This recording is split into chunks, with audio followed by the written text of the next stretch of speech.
Hello, hello, welcome to our next entry in the Git Gud Chronicles, Tactics Ogre Reborn. Now, this is actually a more difficult game than most strategy RPGs, but not that much difficult.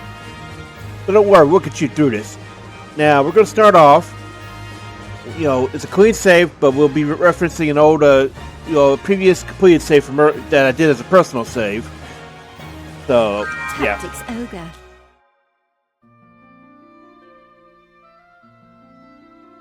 Alright, so character creation. You can choose your element and more here. By the way you answer the questions determines what your starting stats will be. And your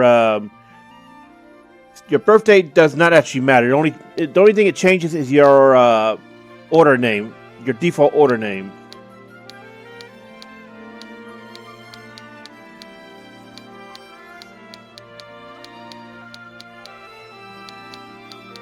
You can see the date changes around the element.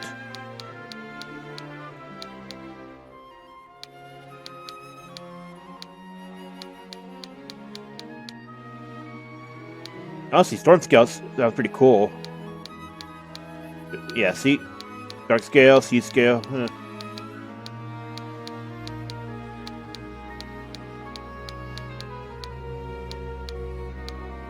Hey, we'll just do a default January 1st. Okay, so your answers here will determine what you get for stats. So look at a reference guide because I do not remember the stats 100%. Okay, so High Priestess. Let's see here. Okay, so if you pick Sloth, it will give you moderate boost to hit points, vitality, and a minor boost to dexterity. If you pick Envy, it gives you a major boost to hit points, moderate to vitality, and some strength and agility. And if you pick Pride, then it's going to be moderate to most stuff with minor to agility.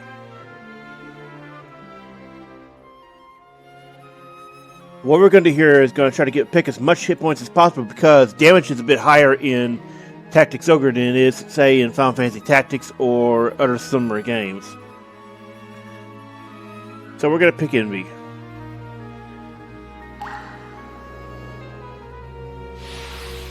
Ah, Temperance. Okay. And remember, the tarot questions here are actually random each time. So if you want to get a different set that you know the answers to, just reload. Restart. The stat bonuses are actually kind of minor. Well, I shouldn't say minor.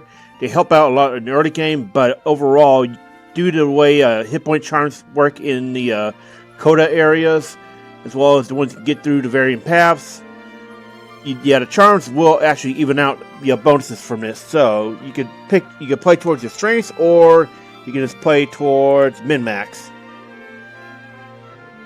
Anyway, Temperance. Let's see, Temperance.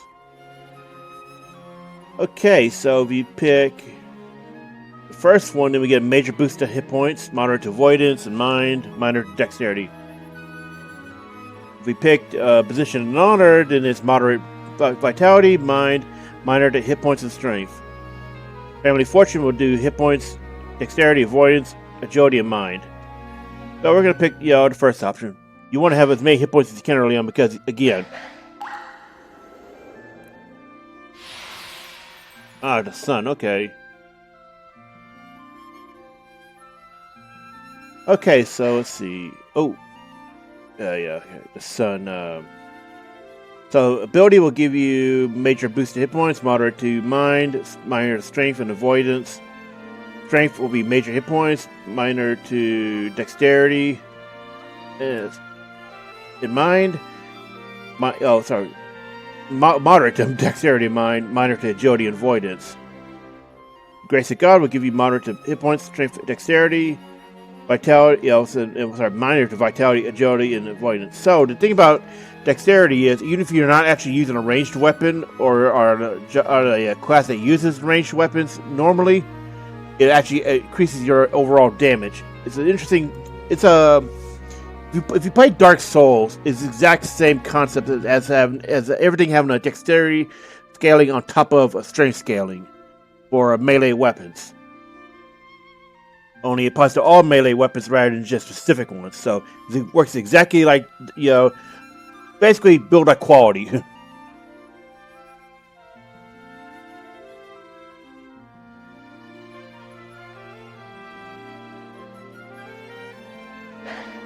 So let's look at that list again. Overall, we kind of want to go towards, well, we could go to major hit points to boost, but we want the strength bonus as well as the dexterity one. And you only have to answer 3 each time. Oh, wait, sorry, 4. That was 3. Sorry, it's been a while. Okay, so Magician. Ooh, that's one I haven't seen in a long time, I think. Alright, so Magician.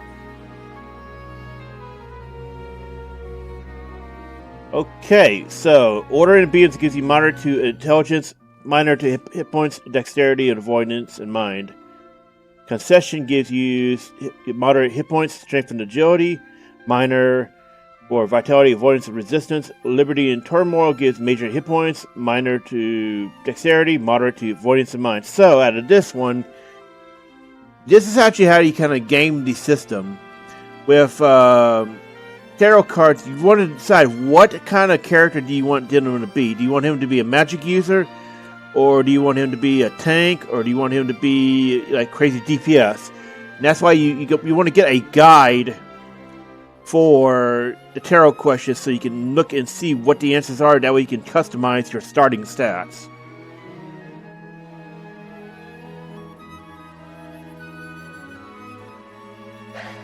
So we're going to pick...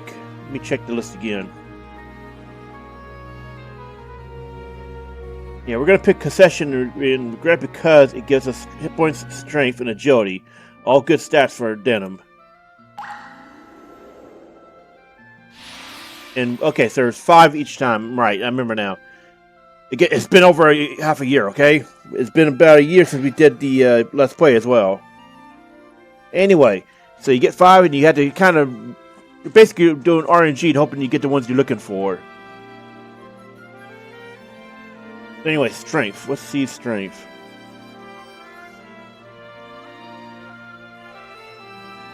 Alright, so Almond, yeah, hold on. So Vengeance gives you major to hit points, minor to strength, agility, resistance. Vengeance, sorry, it's the family option. Friends will give you major hit points, moderate avoidance and mind, minor dexterity. Vengeance or Country will give you moderate hit points and resist, minor to agility, intelligence, and mind. Honestly, out of this, we want Vengeance for family. It's our best option, despite the dexterity being on friends, because again, strength and hit points.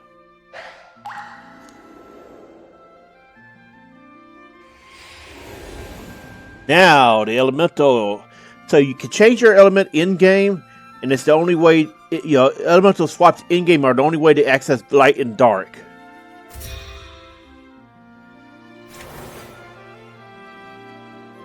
So there are 6 elements. They all have weaknesses and strengths. For example, hey, look, okay, so they're actually lined up in the way that they are weak and strong. So, water is strong against fire, fire is strong against ice. Ice strong against air, air strong against earth, earth strong against lightning, and lightning strong against water. So basically, you can swap to any element in game. So your starting element doesn't matter that much. However, you might want to consider the fact that the spears in this game are stupid strong. They have a very strong lightning finisher, and your element will, if your lightning element, it actually increases the damage from it. Especially if you're going against someone that is lightning weak. And there are quite a few bosses in the game that are water element, so you want to consider that for stronger gaming overall. And we are going to go lightning element. Again, you can change it later if you really want to. However, if you're planning on making Denam a spear user, you want to go lightning. And there are some spear users by default. Rather, they come in default classes for them that are spear wielders, and you're going to want to switch them to lightning too.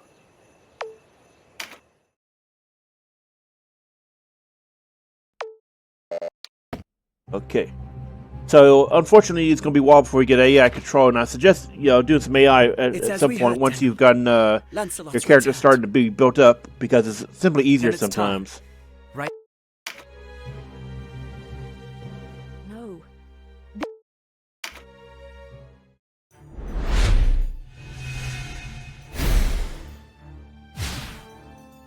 When you do training and all that, you're going to want to do AI, because it's just better just rather than sitting around forever.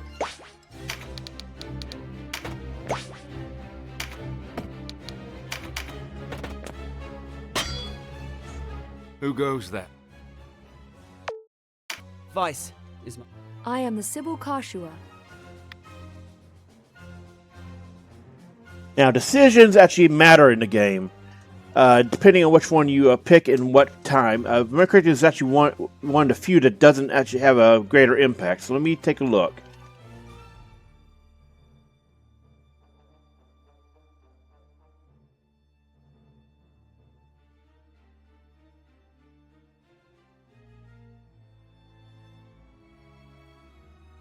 Some will change your faction reputation as well.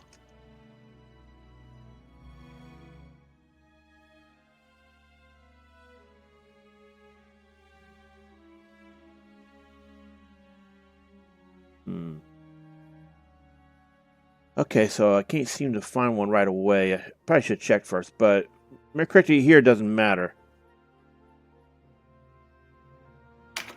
I'm Denam. Already forgot. Now.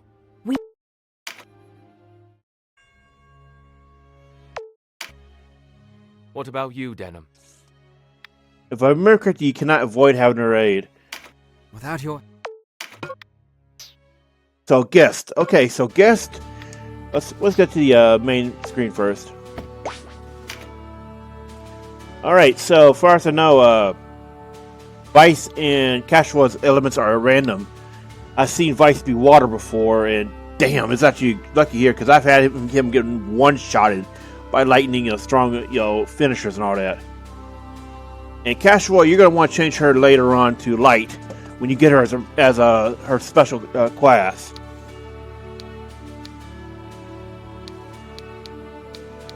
Now, the White Knights, depending on the path, either one or both will join. And you're going to want to change Mirrodin to Lightning, because he is a Spear Wielder by default. Here it doesn't show, but... I'll not gainsay a friend.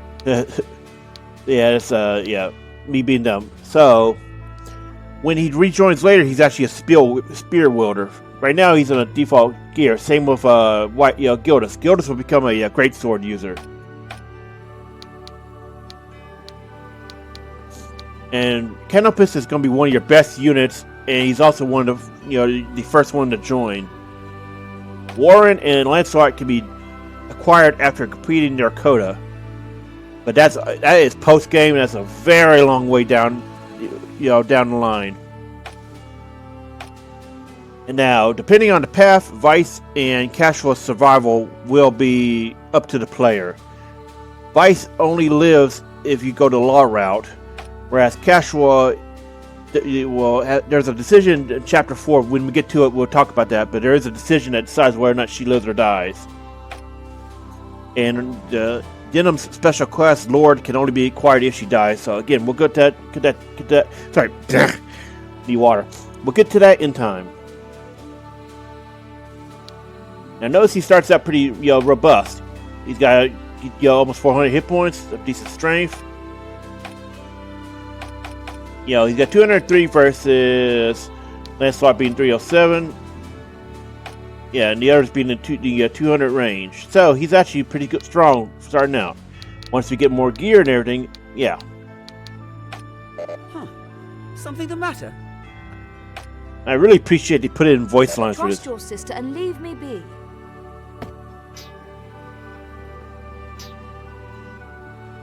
Anyway, there's not much to do except just go straight through the story.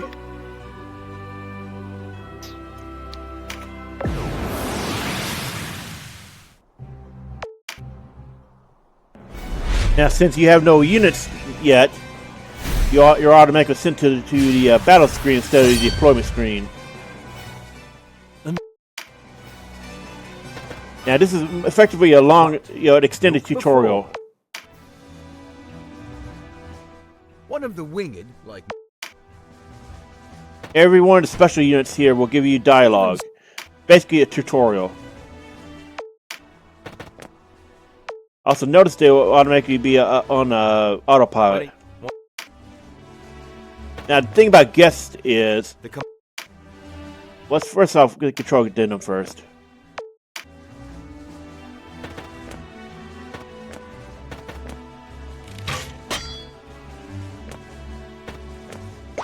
Okay, so the thing about guests is you cannot dismiss them and you cannot change their gear. However, there are ways around that. We'll go into that when it's time.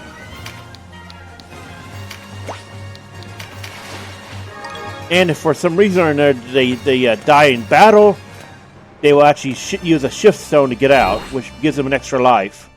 skills. So they will not ever die in battle unless the story calls for it, and the story has never calls for a guest to die in battle. Okay, so notice he put out a debuff. That means he takes extra damage from fire. You'll need a And I'm not actually sure if it stacks with elemental weakness or not. Don't believe it does. a unit's to use. And a lot of what they're trying to tell you is what I'm going to tell you. Before each element See? has its strength. That's what I was talking about with the Goddess Select screen. It listed in order of elemental weakness and strength.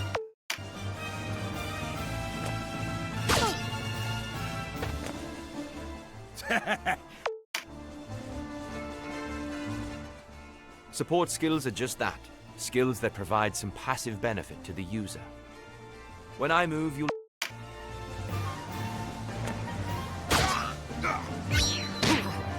So it's actually interesting what he's talking about there.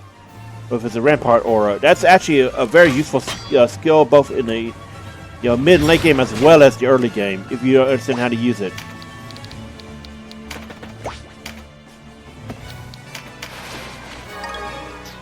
If you need a general idea of how it works, if you ever watch Family Guy with that skit of Stewie being roided up and keeping Brian from moving around, yeah, it's basically like that. But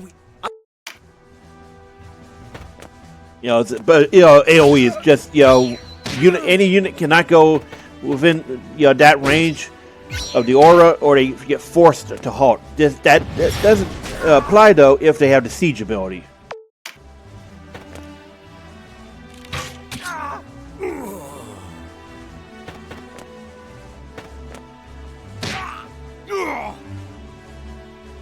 Now notice he used his shield instead of his weapon.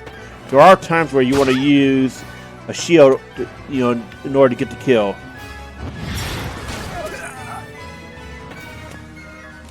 Let's say you're next to a ledge. Are you alright, Denam? Let's say they're next to a ledge, and it's if they die, if they fall off, they might die. There's no ledges here, but I believe we'll get to some battles relatively soon that show what I'm talking about, because you can actually knock them off into pits or something, and if it's deep enough, it's a kill. It's actually a key strategy in late game areas.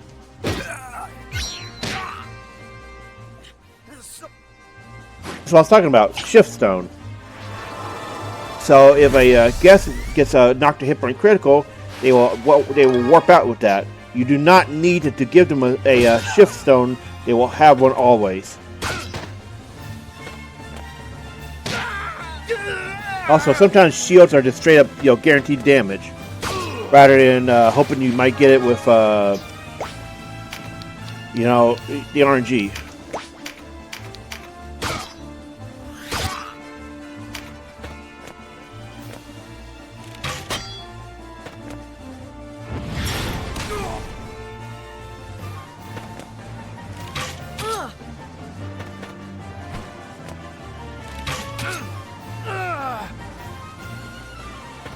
Also, note a few minutes ago that the boss picked up loot.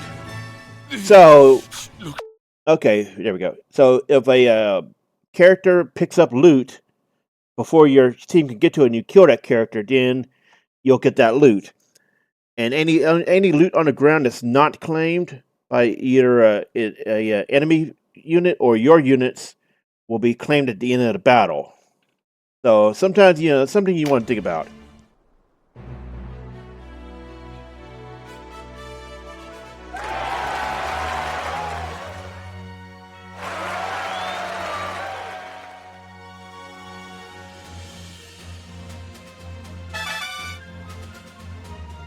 Ooh, and here's a good thing to talk about.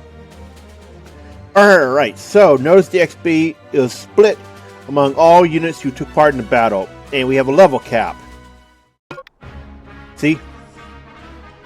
All deployed units, including guests. The way inside is clear. Leave the heavy lifting to us, then.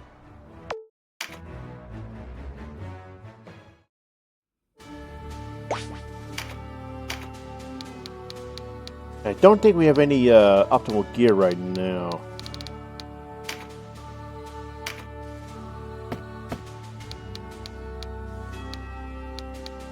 And we can't change his gear around because we're kind of hard locked to stuff right now.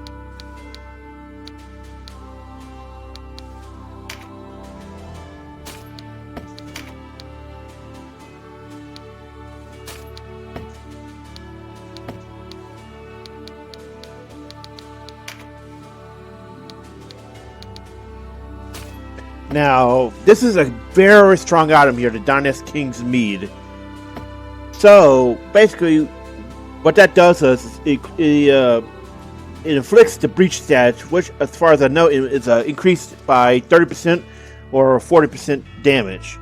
So, physical damage on a breach target will do a lot more damage, and it's actually key towards dumping on bosses honestly, at all points of the game, especially once you start running into the bosses that have buff cards. Buff cards can make a boss incredibly annoying, so you want to neutralize them as fast as possible.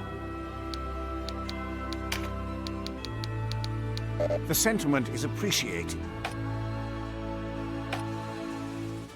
No need to go worrying.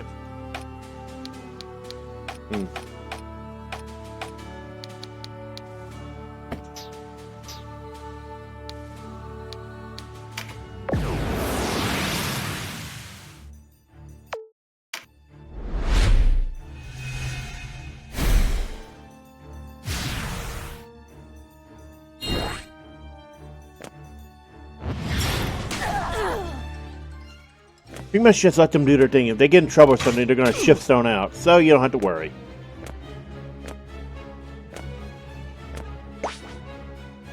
Let's check the... that's not what I wanted. Yeah. So you can check the terms of victory and all that by pressing the start button on a gamepad. So this is a Vanquish Agare's mission. Now what that means is this is effectively an assassination mission. Assassination missions are ones where if you just take out the enemy leader, then the mission automatically wins. And unlike Final Fantasy Tactics, there's a variety of Vanquish all, as well as just Vanquish the targeted leader. Interlopers.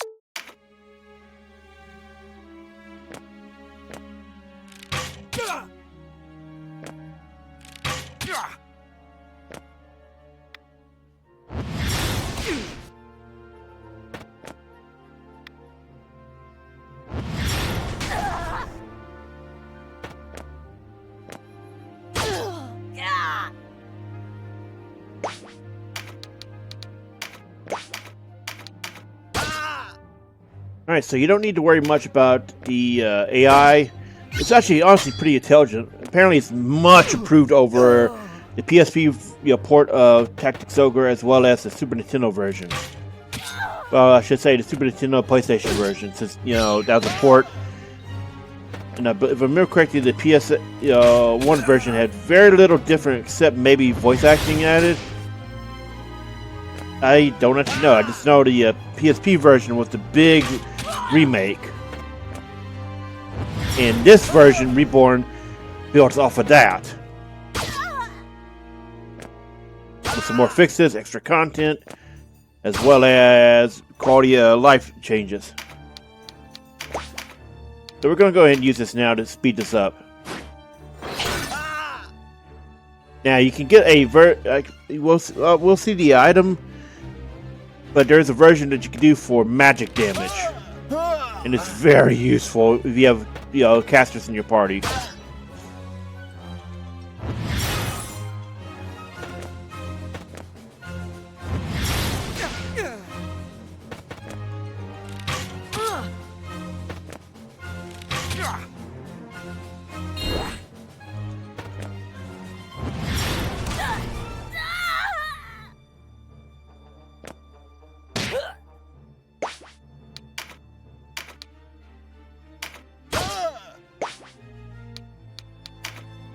Notice we do kind of neutral damage even after the debuffing. If you were an Earth Elemental, he'd be taking an incredible amount of damage.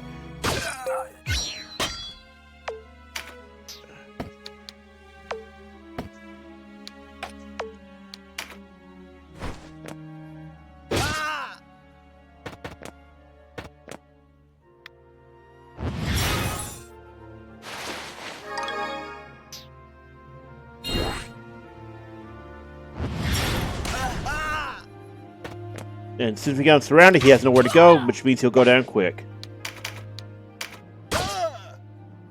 My life.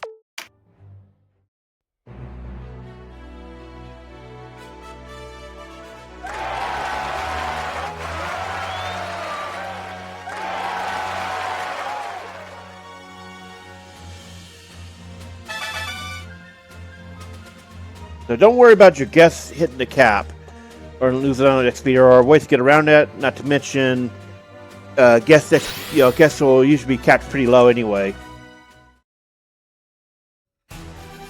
because they cannot be taken into training. Taste of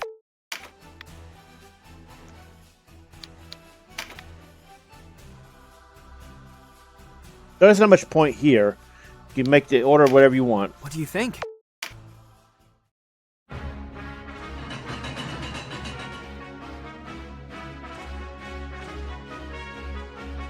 You've led us to gainful employ after all. No.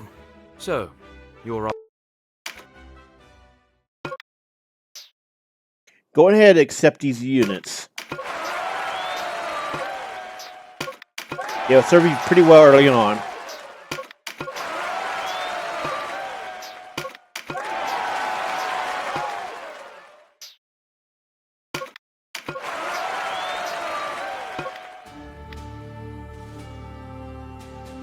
Alright, so notice what what's saying here. Something I didn't talk about, I'm pretty sure I did talk about it, but I'm not 100% sure, is during the Let's Play we found out why random encounters didn't happen in on the map, because they were removed. You do all your fighting, you're leveling up in training now. And our party is leveled up. welcome. So you can occasionally turn in Oberif coins. Early on, you're only going to be getting coppers and irons, sometimes silvers. But go ahead and just cash them out whenever you can, because any gold you can get is good. Early on, you're going to be starved. However, in Chapter 2, crafting unlocks, and there is a really exploiting way to get money, and we're going to be doing that, because money is a huge issue in the game. Alright, so we need to check our quest marks. Oh, good, yes, we can get some now.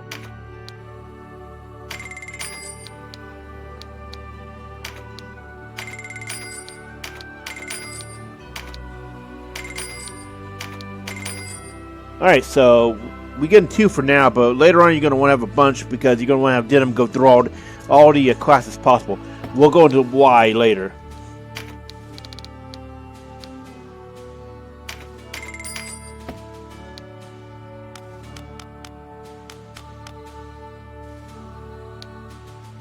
Huh.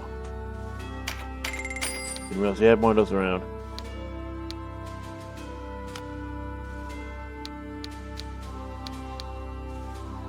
Also, something to know about Dark, not necessarily necessarily evil, however, some are straight up evil spells. Casting evil spells doesn't turn your character evil or anything. It's just, well, lore-wise, yeah. And divine is almost entirely benevolent.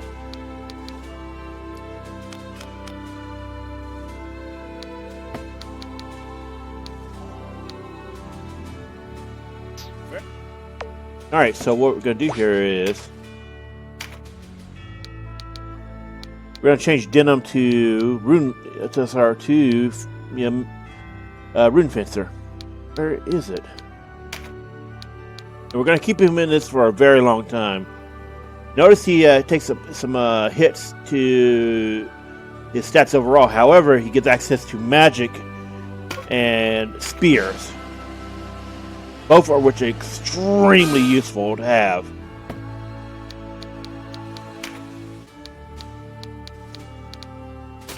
If you remember Valkyries from the original game, that's what rune fences are. Rather, I should say, if you remember Valkyries from Night of Lotus and Ogre Battle, on the Super Nintendo, yeah, that is what rune fences are. Only much better here.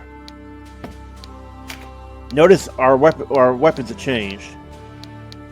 We cannot equip two-handed swords, which is something Warrior could do, nor can we equip axes. So every time you change classes, you're going to have some things only they can equip.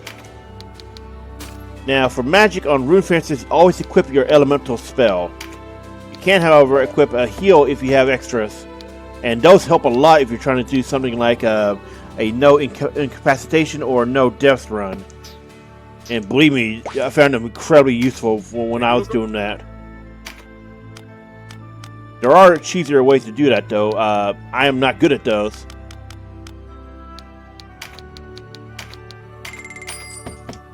Like, some people recommend abusing dragons, and I can see why. But that wasn't something I did normally.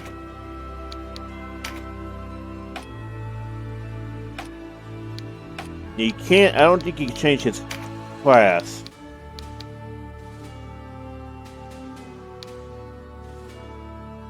Yeah, I'm pretty sure you cannot change his class, same with hers right now. Anyway, you can give them items, and they do use items depending on which one you give them. They will almost always use the stuff like blessing stones or mend the leaves and all that, but they will not use stuff like the debuffs or anything like that.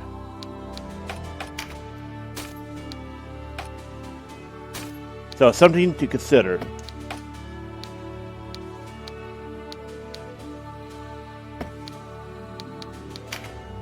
Now what we're going to do is we're going to make him a knight. When we get access to Terror Knights with the maces are obscene. They're extremely strong early game.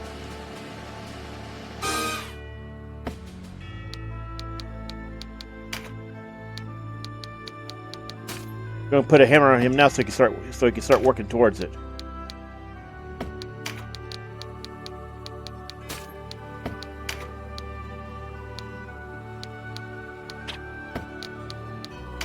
Also, knights can cast healing spells, which can be incredibly useful in a pinch.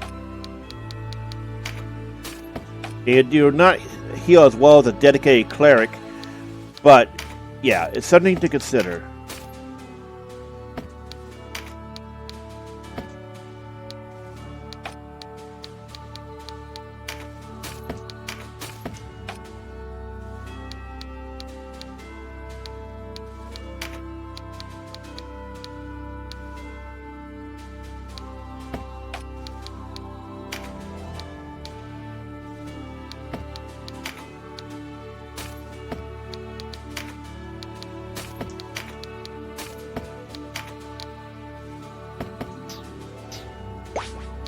Alright, so we're going to go back in.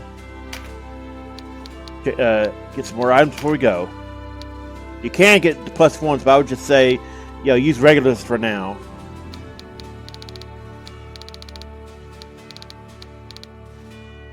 Random sacrifice is also another one you want to consider getting for bosses, because weaken will lower their physical damage, and it works on everything that works off physical damage. So it works on their finishers, works on their auto attacks. Yeah. Oh, enfeeble. Oh, that's what it was. Yeah, enfeeble is the one for remove nuking magic damage. So use roots for that. But guess we don't have. I guess we don't have access to. Wait, it might actually be root upright. We should have had. Whatever.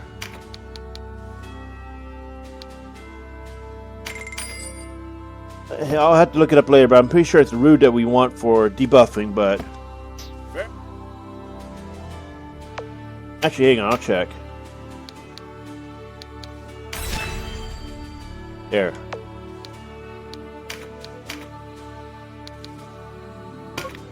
Tactics Ogre.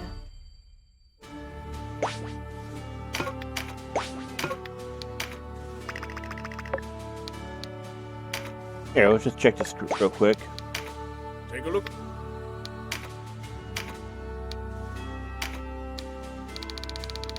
Yeah, this is all stuff that unlocks over time. Yeah.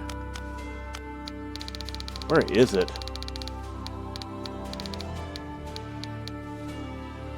Going by that, it is the enfeeble. Because I would not have that many there if I was not using it. But yeah.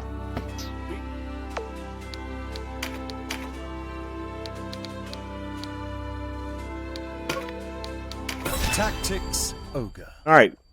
So yeah. That's why we're doubling back to check it every now and then.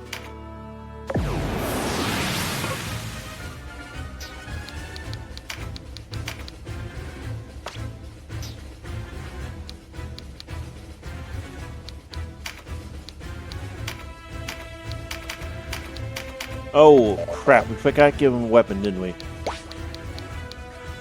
Yeah. Yeah, I forgot to give him his hammer, because we kind of had to have it to level up. Tactics Ogre. Take a look.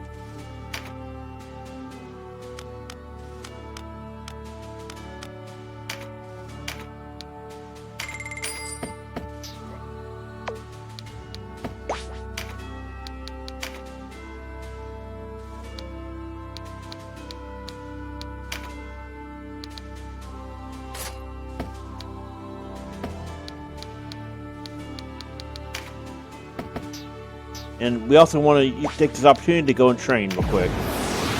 So we'll see when we get the training done. Oh, notice bonus objectives.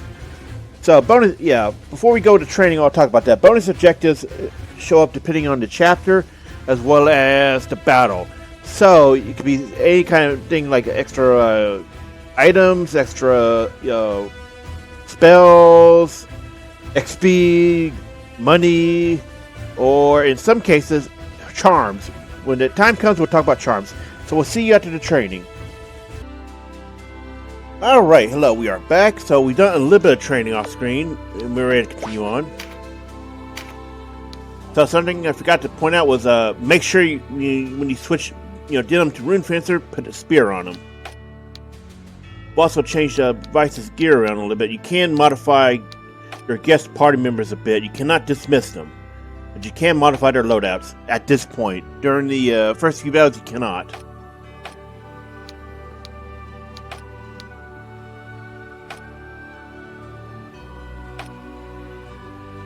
Now, the reason why you want to keep leveling your weapons up is because it affects your magic as well as your auto attacks and all that. So, a cudgel on a wizard will keep improving, his magic as well. For example, it's also true of other classes like Rune Fencer and special ones you get later in the game.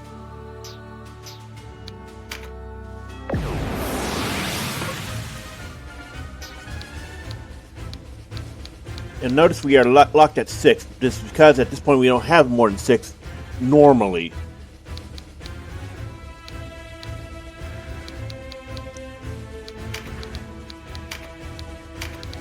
Make sure to have your weak units, well, I shouldn't say weak, make sure you have your squishies, like archers, wizards, and clerics at the back.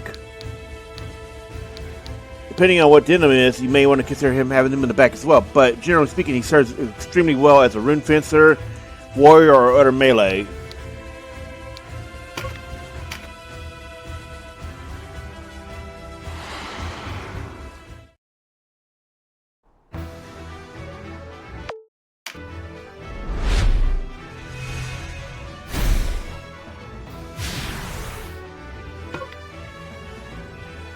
The Chariot Tarot is actually incredibly good. So basically it allows you to save scum in a battle, and if you're trying to do chariot farming, it's actually required in order to do this.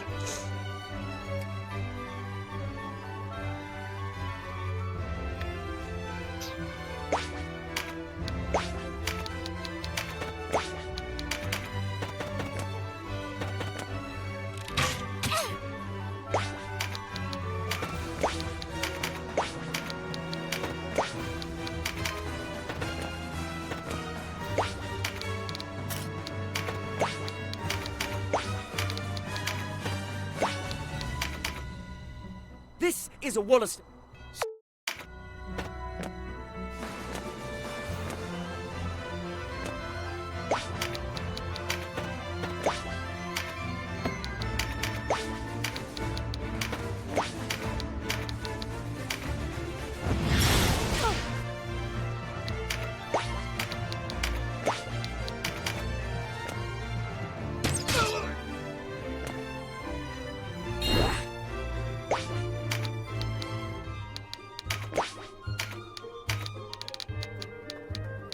So take note of what I'm doing here with the wizard. You see the blue line? That's line of sight.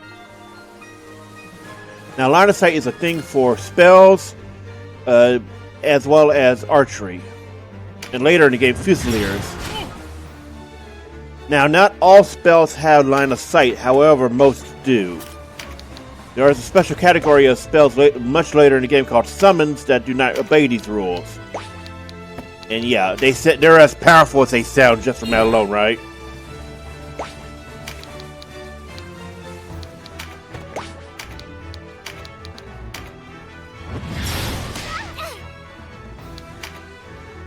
Today we fight for what?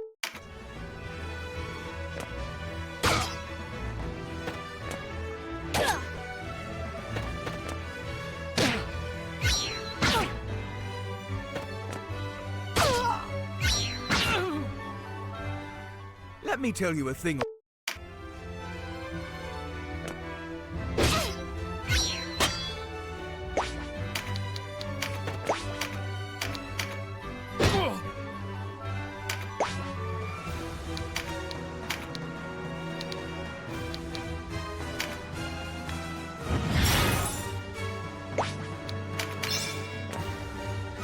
Oh, I thought I was going to show the objectives.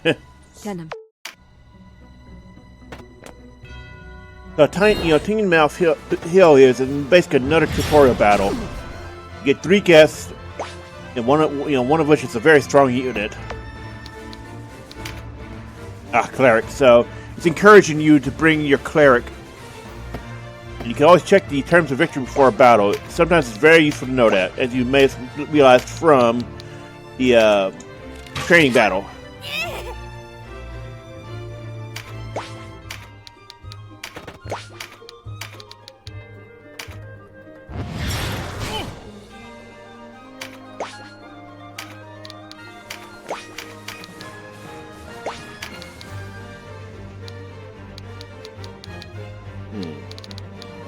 Alright, so take a look at the yellow icon. That means neutral. So, I don't remember the exact percentages, but I believe it's something like 50% for attacking an elemental weakness, as well as 50% for attacking an elemental strength. That means, if it's a weakness, it's going to be 50% extra damage. If it's not a weakness, then it's, resistance. I do not remember the exact, percentages, but I believe that is it. I will check into it and see if I need to correct it.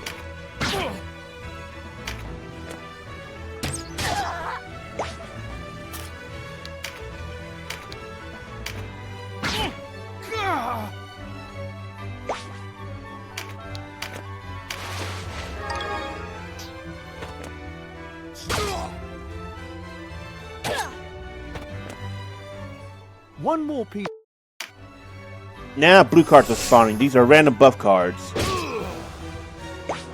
Take a look at this one. This is a physical card, which means your damage increases by, I believe, 20%. Some bosses will start out with a couple of these, meaning their physical damage is bonkers.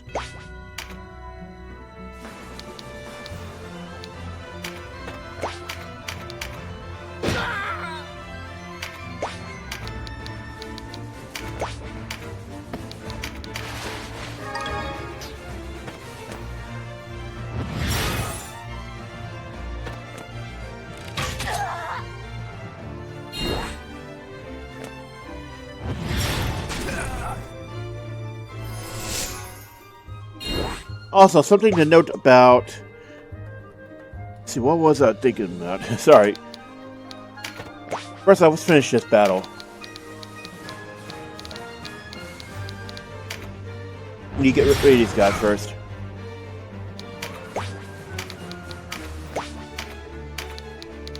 Oh yeah, the now room, sorry. So, terms of victory can also be a hint as to what character you should be bringing.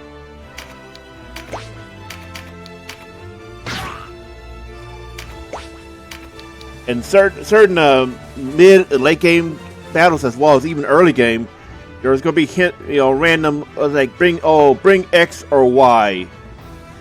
It's a hint to start bring that character to the battle, because sometimes it's that the only person who has that is going to be a unique character.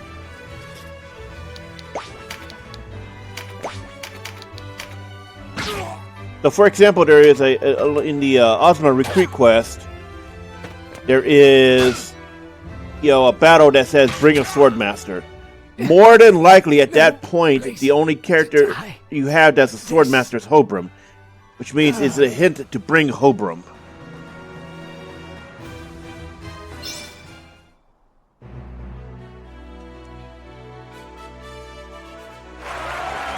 XP Charms, nice.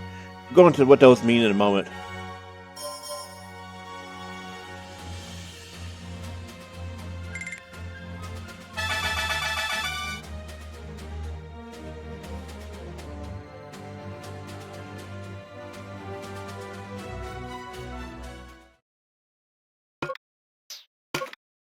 Now, after certain battles, you'll get recruit prompts, mostly from hero characters that want to join, and any characters you invited.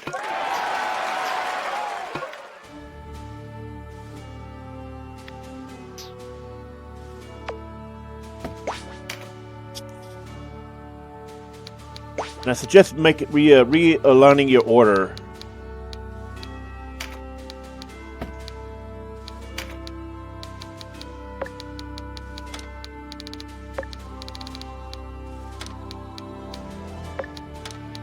Have your melee and such up front, and your squishies in the back. I would suggest have guest units at the back as well, in terms of order alignment. There we go. Now, Canopus is one of the best units you're ever going to get, and he comes with no hassle. Plus, you get him very early in the game. Now, if you want him to be obscene, you want to take away his axis. And you also want to give him Deadshot and maybe a healing. But mostly just Deadshot. We also picked up, this is off screen.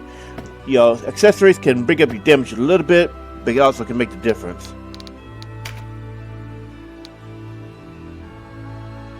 Notice the XP charm. So it basically gives you a level up if you're at the next threshold already. It's really useful for bringing up lower level characters that you recruit in battles or something. Now let's see. We're gonna go back and buy real quick. We want to get him a dagger.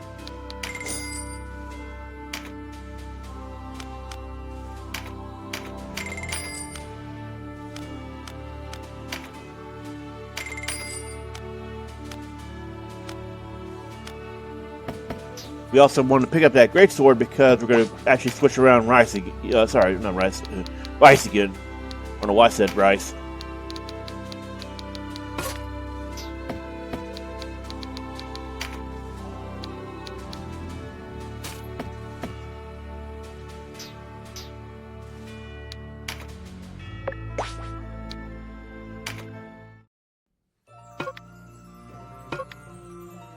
Make sure to look in the Warrent report constantly.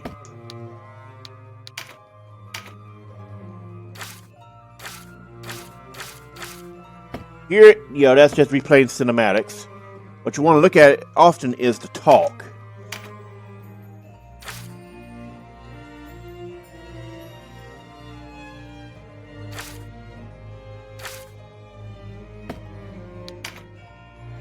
Now, this is actually required for multiple side quests as well as the Ravness recruit side quest.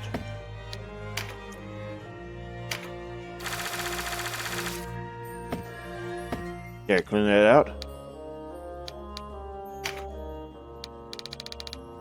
Make sure to check it every now and then because it updates depending on your actions in the story. Let's see, where is... There she is.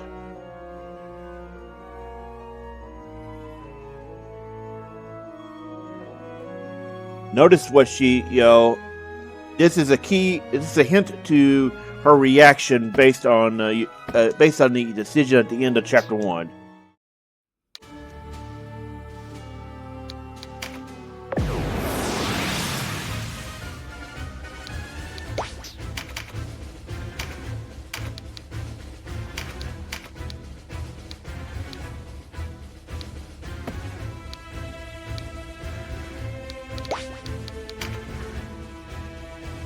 A light charm. So we're going to want to consider getting the buff card here.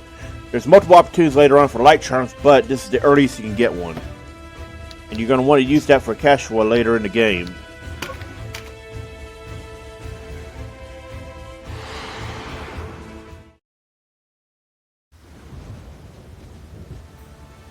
Great Father! Ne'er have I seen such an undead throng. That necromancer uses men's souls for sport. Sleep, souls. Embrace the waiting everworld.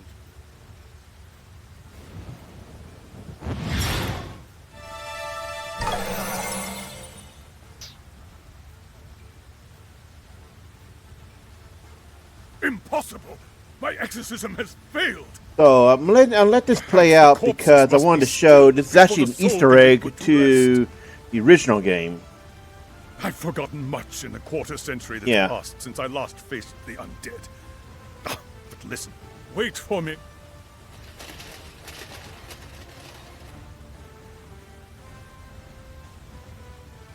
There, I'll live. Okay, so the reason why this is actually, this is an Easter egg, as I said. About 25 years prior to the release of Tactics Ogre Reborn was the original game back on Super Nintendo PlayStation, where Exorcism did not require the undead to be dead first. However, in Reborn, now you have to still them, aka knock them unconscious, then you can exorcise them. So that is a very funny Easter egg that most people probably will not get.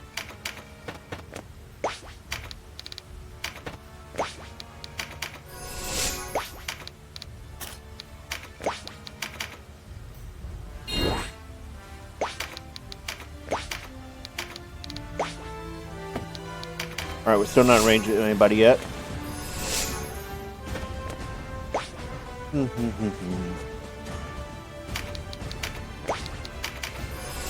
Kind of wonder if there were any attention to allow the player to switch between the remastered soundtrack and the original.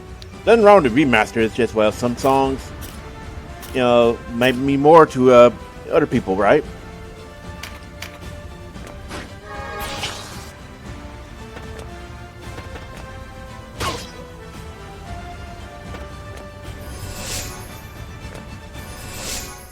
Alright, so you're going to keep him alive.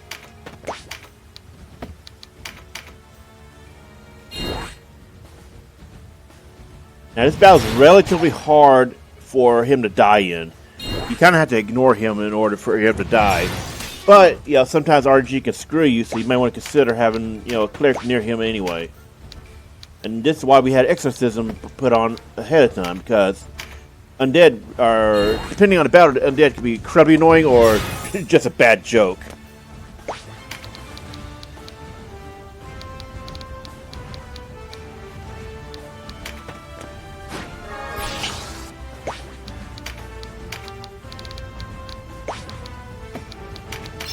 Okay, so remember, if a guest picks it up, then the buff card objectives does not trigger. It has to be a player unit. However, guests can trigger other objectives like healing or doing something else. So it's an unusual quirk.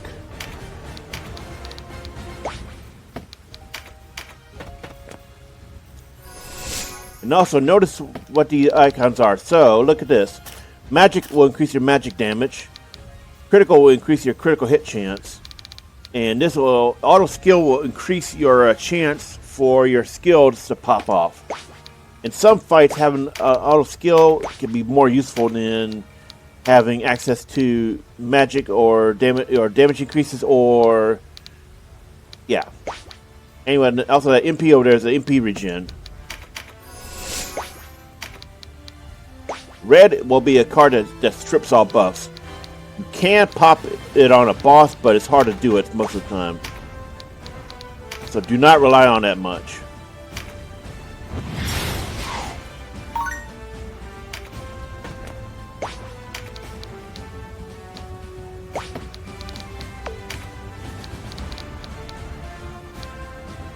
Alright, so notice pretty much all of the weapons, any weapons you'll have will increase. However, the weapon you're actually using will increase faster than the ones you're not.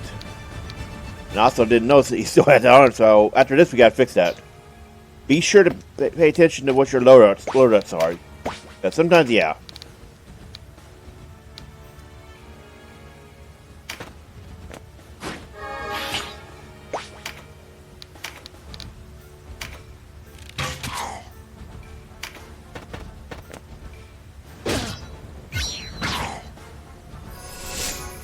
So notice how much damage he just did with that bow.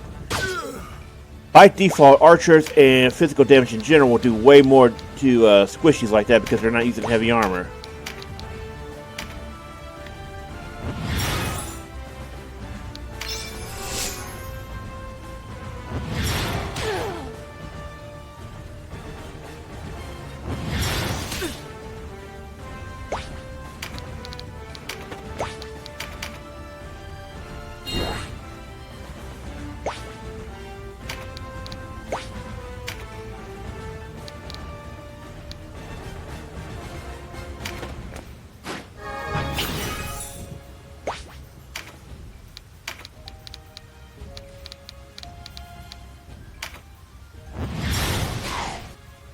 So notice that spells have a minimum trigger range.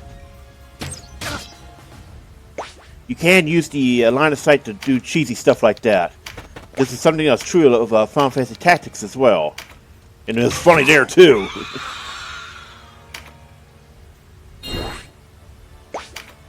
Alright, so notice you got an undead down. We need to get our next cleric. And we'll take care of him. Unless Donalto takes care of it somehow, but I don't think he can reach from that angle.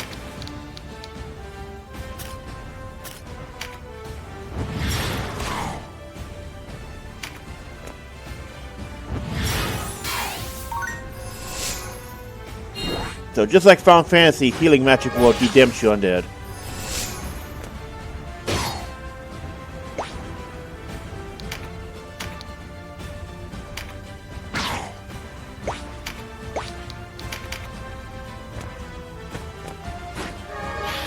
He just picked up a physical card. He's going to be a problem.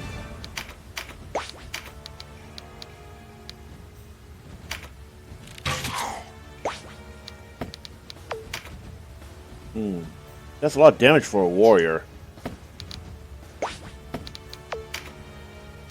He's got incomplete armor, right.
So Donalto will always be your big exorcist, well, at least early on.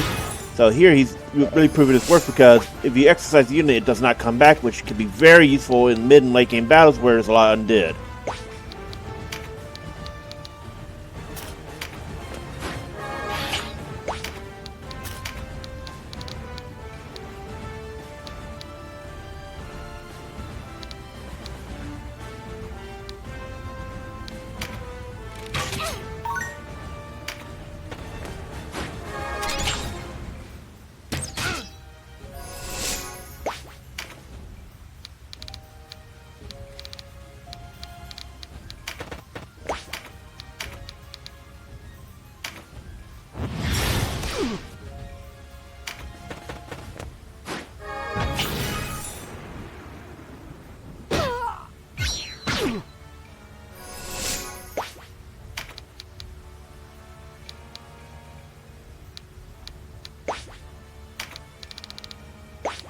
Check his range.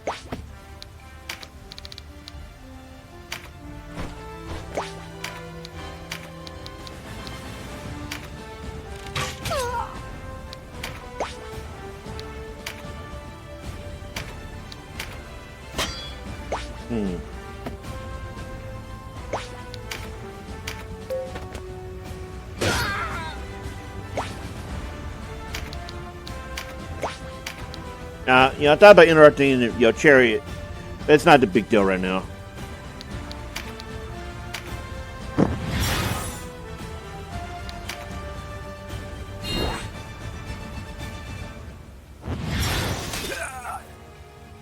Plus we have 3 healers on the field, so the risk of him dying is actually really low.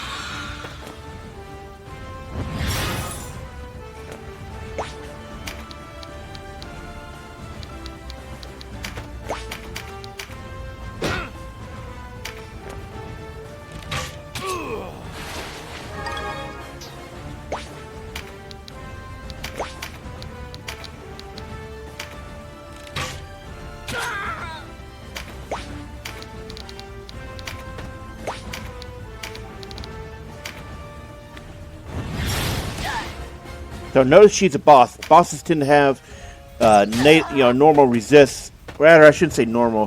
They tend to have extra resists on top of whatever their gear is.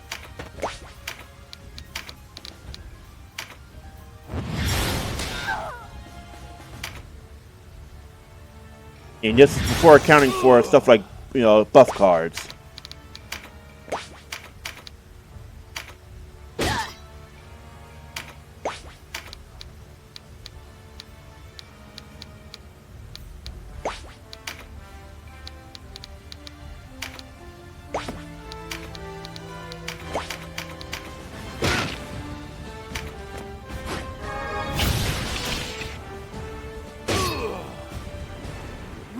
Master Nut.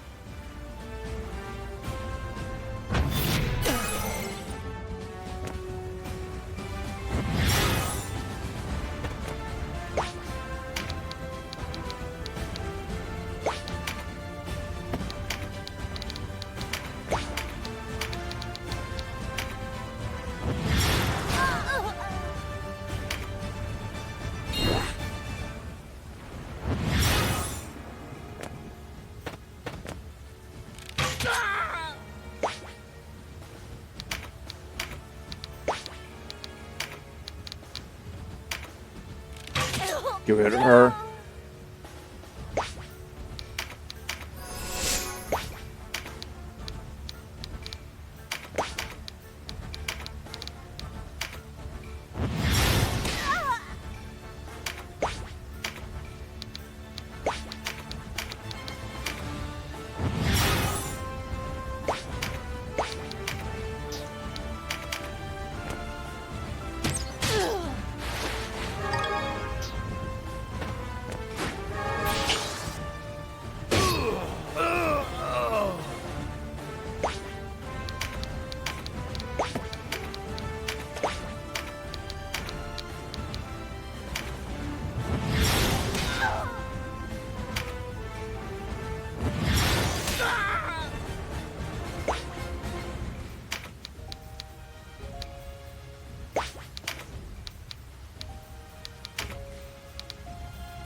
Oh, so yeah. Trying to do that one a bit.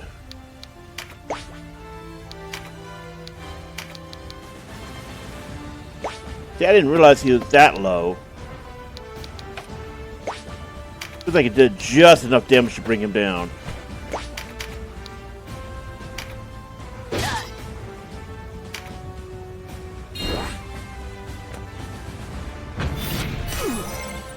Okay, so basically you're going to want to keep... If you have no incapacity units by the time of the final battle, then you have extra titles.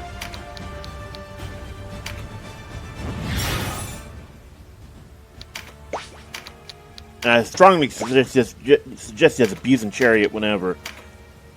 There's no drawback to it.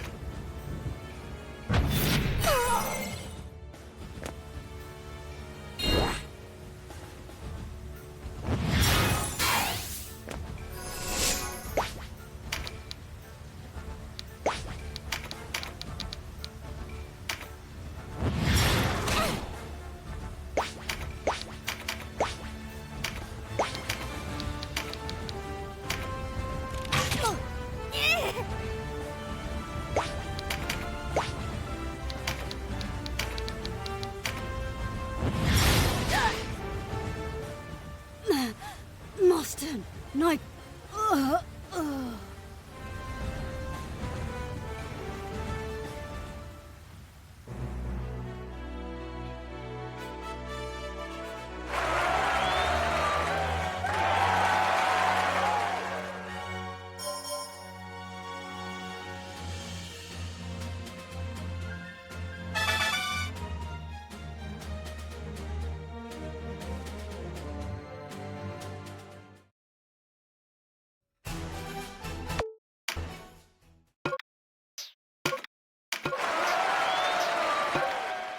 Alright, so these are extra archer as well as a extra knight and extra cleric.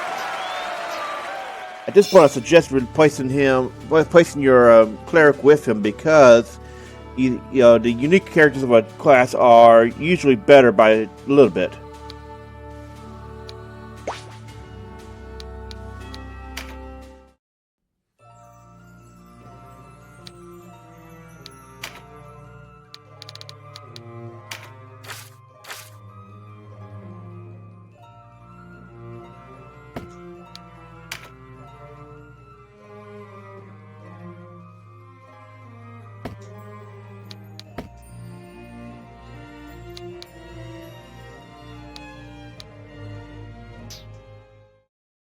Make sure to save after every battle for the most part. Very correctly, we're going to take a quick look here because I'm pretty sure this is not, this is actually the scary version, which you do not want to do right now. There's multiple battles at Qadriga Fortress.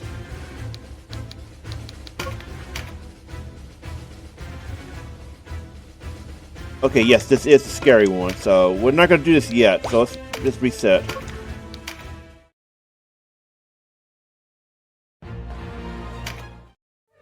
Tactics Ogre. So for now, progress the story, because you want to come back to that battle later later near the chapter's end.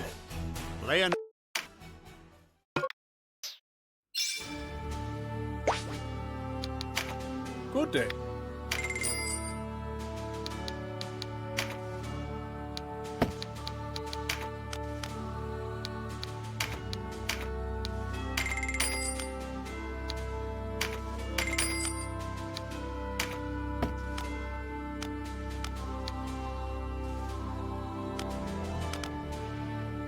Let's see. So you can check and see what classes can equip an item. Here we can see Vartan, aka what Canopus is, can equip some axes he cannot equip. But generally speaking, you actually want to give him daggers because when he gets access to level 10, he can get access to the level 10 finisher, which does a incredible amount of damage, but because of his wind alignment.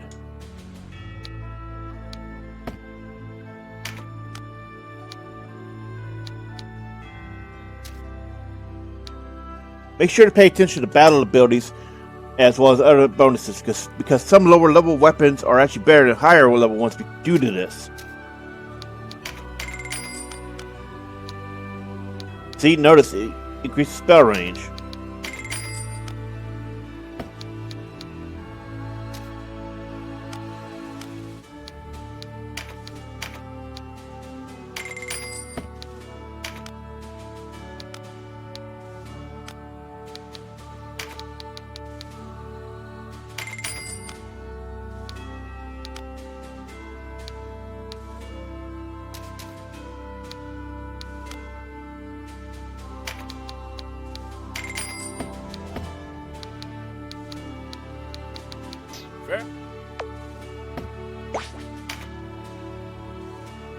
Alright, so let's put gear up.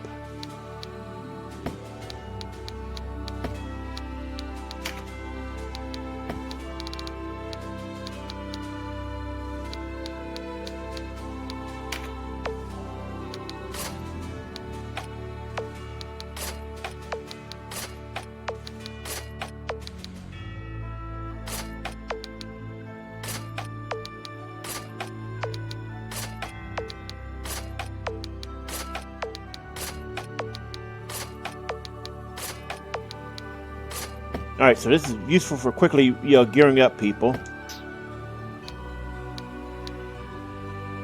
We're going to sell the excess gear. Well,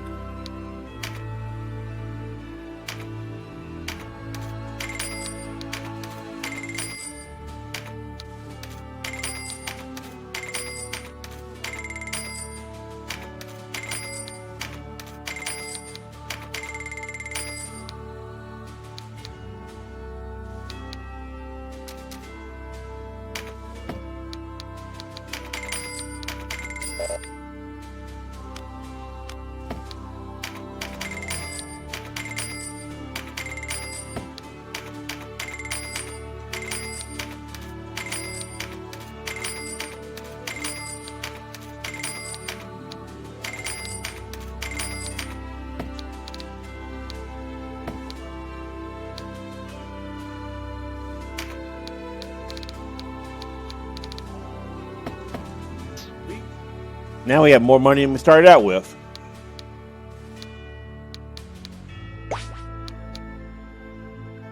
Now let's see. Let's take a look at our party levels. Probably will get enough XP off the next couple fights to take us back to cap.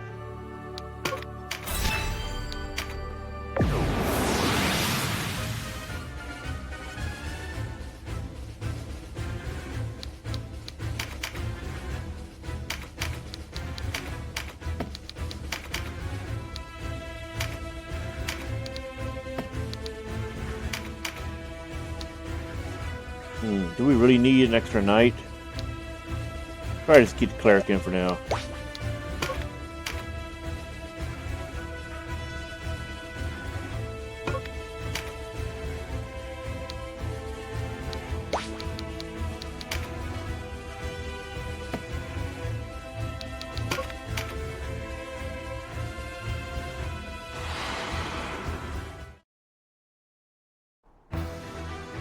Wallace to forces.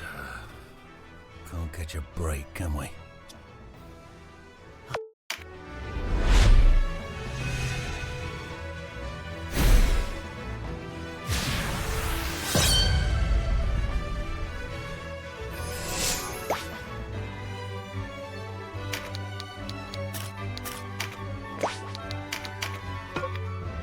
And now we can finally access AIs, which will help automate a lot of things here. Warriors of Gold. For the most part, early on, we only need to control Denam.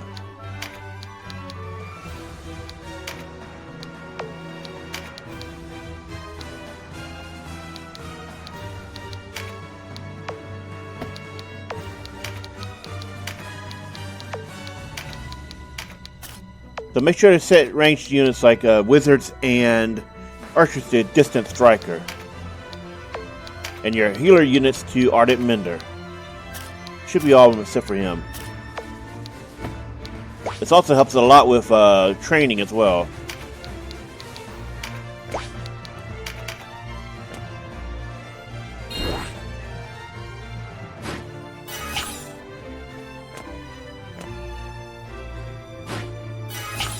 I have to say that one of my very few complaints about this game is how long it takes AI to unlock. It really should have been unlocked as soon as the third battle, and probably the latest as the fourth battle. But it should have been unlocked a little bit sooner, because even in Tactics, Final Fantasy Tactics, you could get it back, from the start.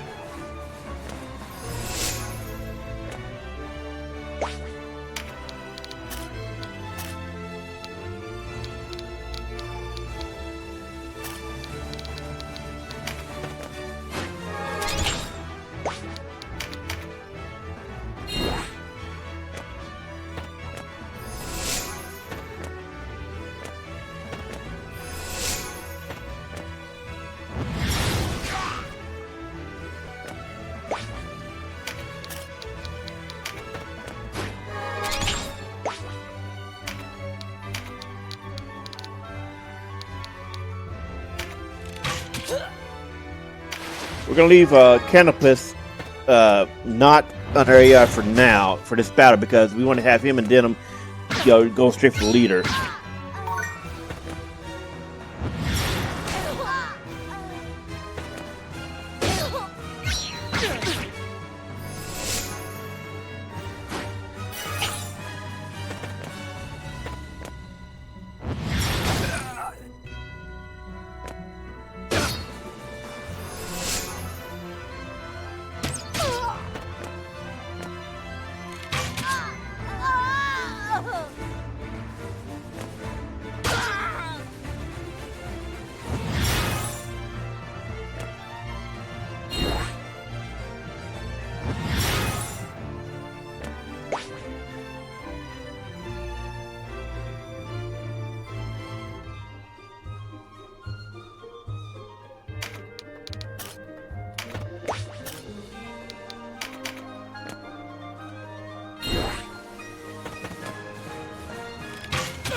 Okay, so loyalty card. Largely these can be ignored.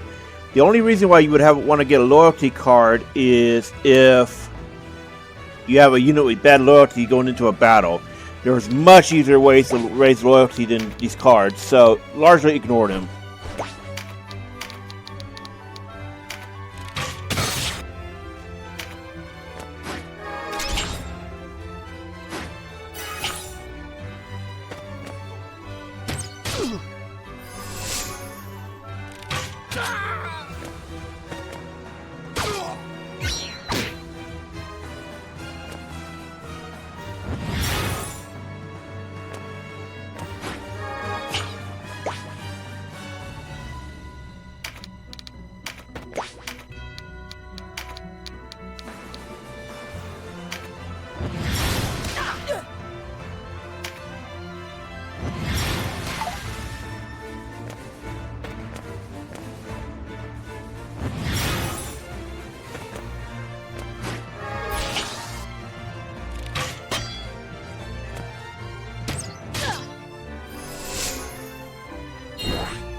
So I have my head turned a moment. Let's see.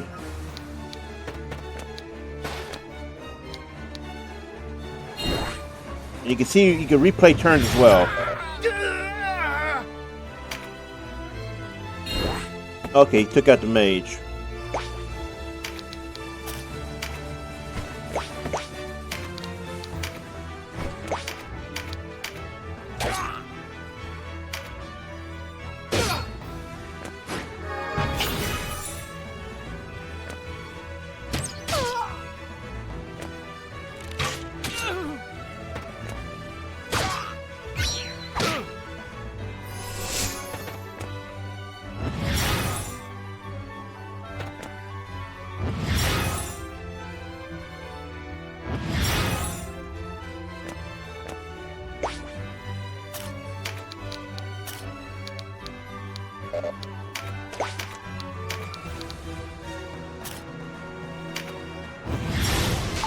It was a long shot.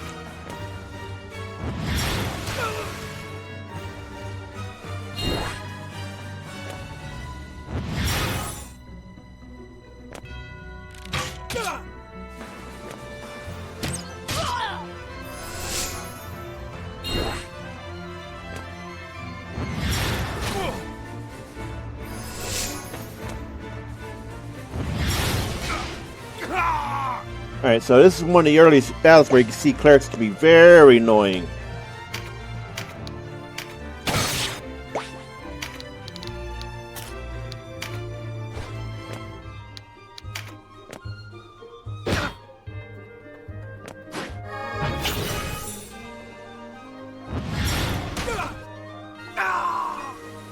So that just happened.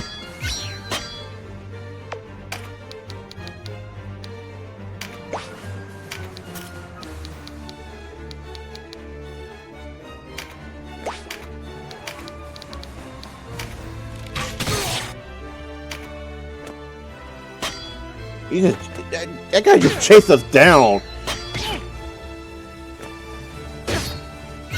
Like, he just chased us like, I think he was running all fours to chase us, man.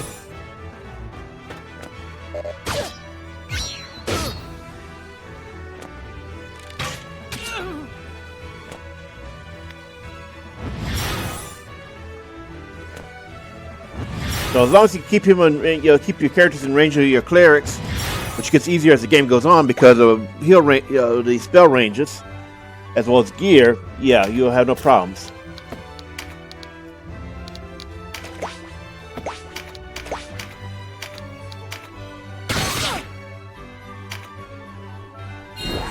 So take note of what we just did. Spears have an advantage in that they hit everybody in their range, both friendly and enemy.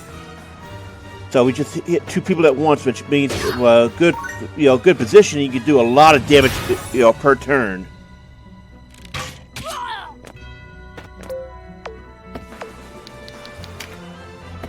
Okay, just double checking our terms and conditions. I don't know why I said that. Sorry, terms of victory. Meanwhile, technically speaking, it is terms and conditions, isn't it?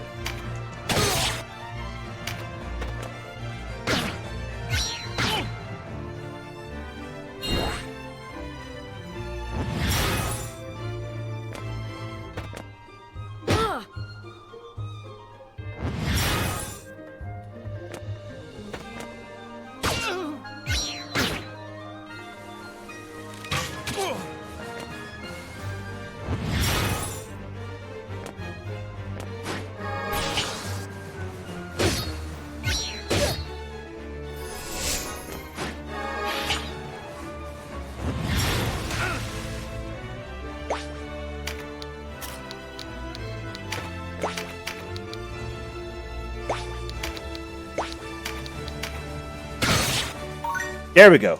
At least.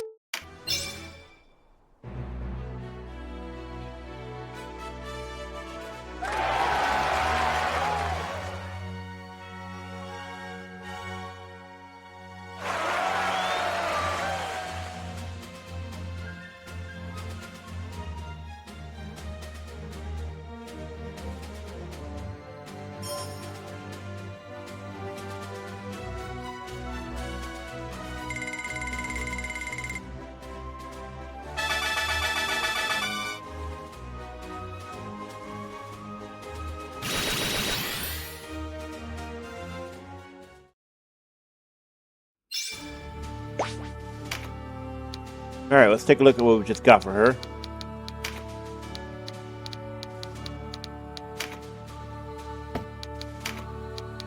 So this is a very useful ability on Cashflow that she gets access to both in Priest as well as the Princess class.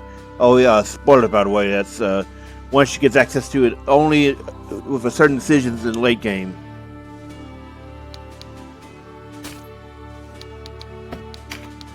So the Holy Water gives her AoE Exorcism, and it's beautiful.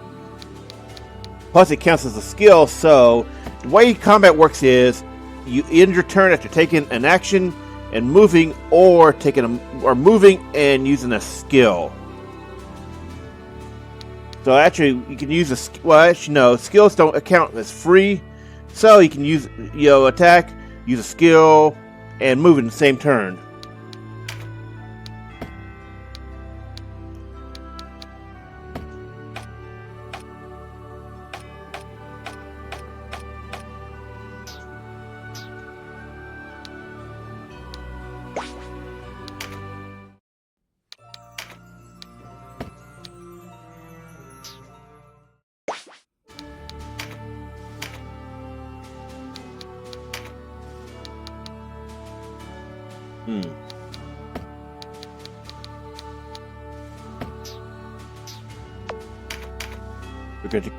We're going to continue our advance.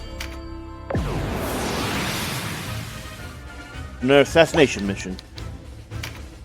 The wizard, okay, and debuff. Debuff could be anything. It could be stuff like inflicting elemental reverse, or stuff like the Dynasty King's Meat, all that.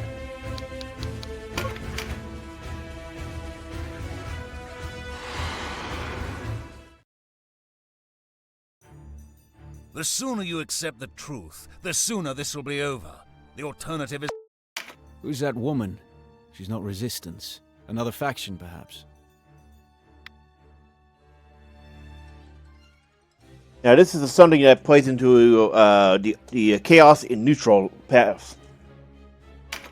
I won't stand. This also changes your mission objective.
Also, take note, this is the earliest in the game you can recruit a dragon. However, unless you are in World Tarot mode, which is only accessed after clearing a path, fully clearing the path on game on a path, you cannot do this.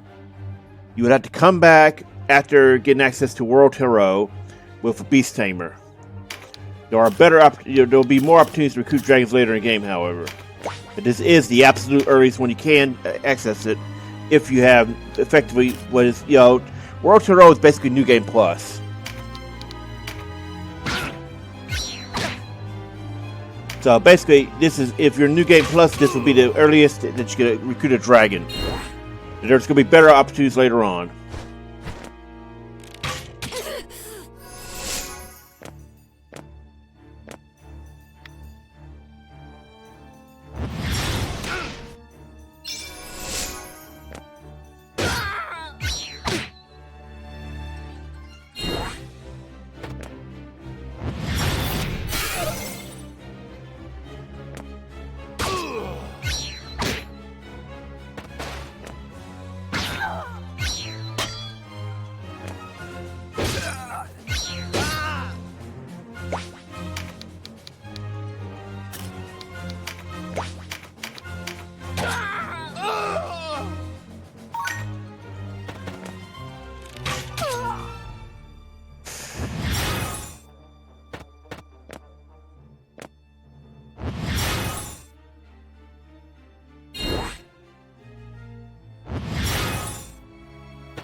Sorry, just thinking of our next move here. Generally speaking, we want to consider moving over some people to heal her up soon, because she's getting low, and her survival is required in order to recruit her later in the story.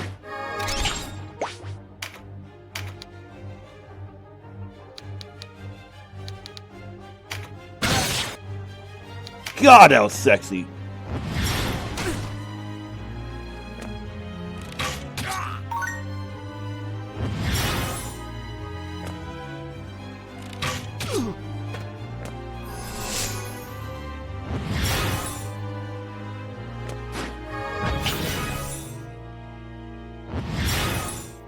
And you can see Leonard's helping out as well.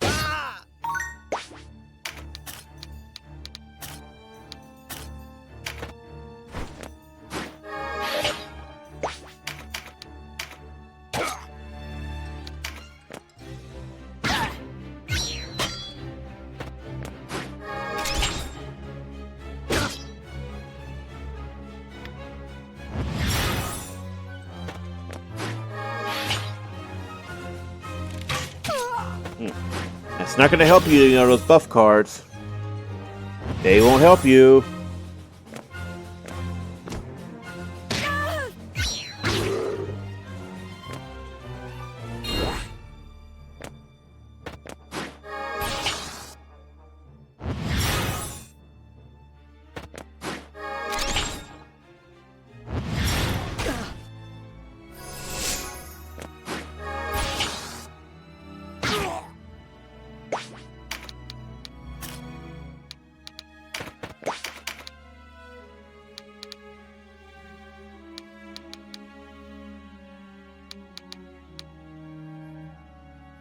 Okay, so she's topped up right now for the most part.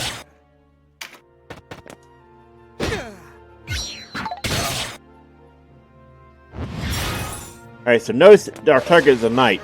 He's a big boy, so hopefully you remember to bring Dynasty King mead, because that means we could breach him and do some serious damage.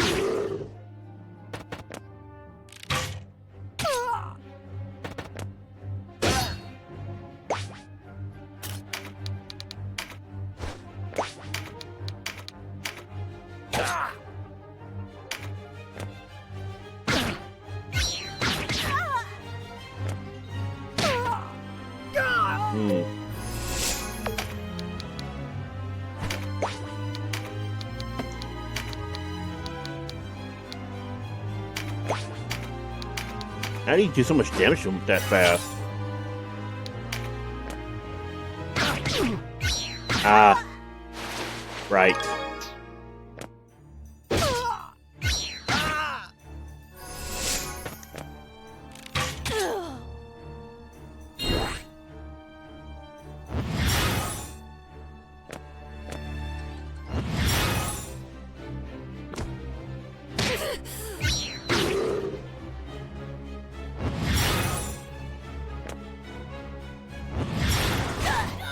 And that's why you keep your melee and such in range of your healers if you can. Because look at this, triple healer just totally screwed him over.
Yeah, so you want to kind of avoid that.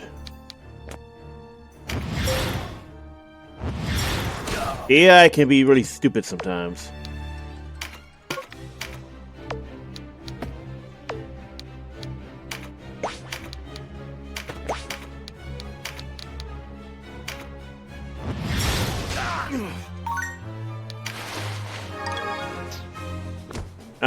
Yeah, he's gonna chase us down. But yeah.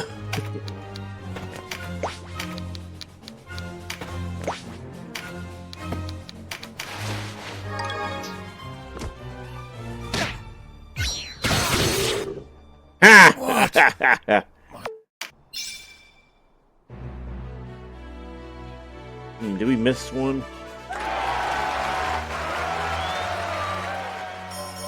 We got both. Cool.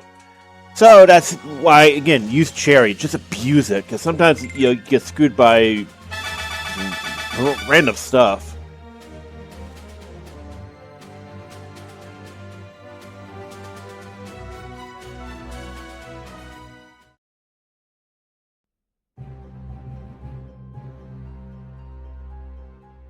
Without your aid, I would never have escaped. Now she'll decline joining. I see. This decision will give you a bonus favor with the Wallisters. The other one will give you a bonus with the other factions. And it doesn't matter. I don't think it really matters what you pick here. You cannot recruit her in Chapter 1. You have to be on the... Remember correctly, you have to be on neutral to recruit her. But you cannot get her on a law path. We seek only peace. Then we share. Us! The peace we fight for is one in which the Wallister can live as men. We want no part in... Enough, Vi. You are free to go. This is our land, our fight.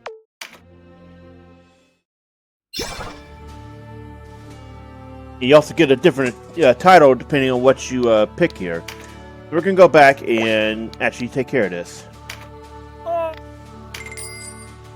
Now, items are, it's not enough to have equipped. You have to have it in stock.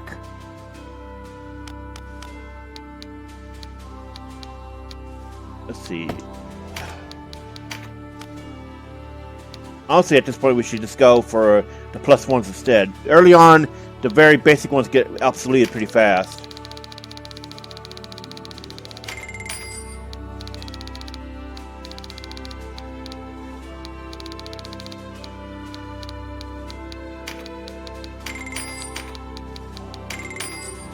You're going to want to have this soon because you near the end of Chapter 1, you start seeing more of the annoying bosses that you want to weaken and debuff.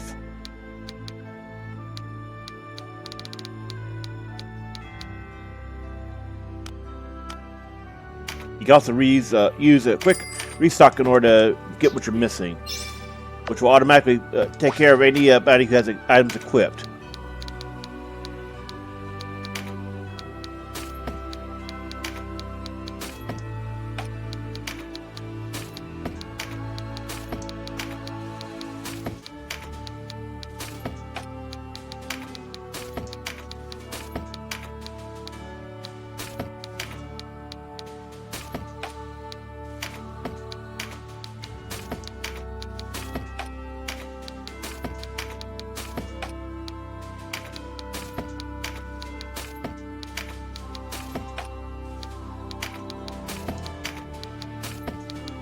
Here she becomes a heal bot, so this is very useful to have.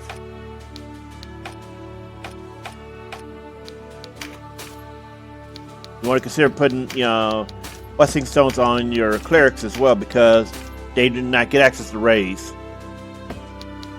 Remember correctly, raise does not exist as a spell or skill here. You have to use blessing and harrowing stones.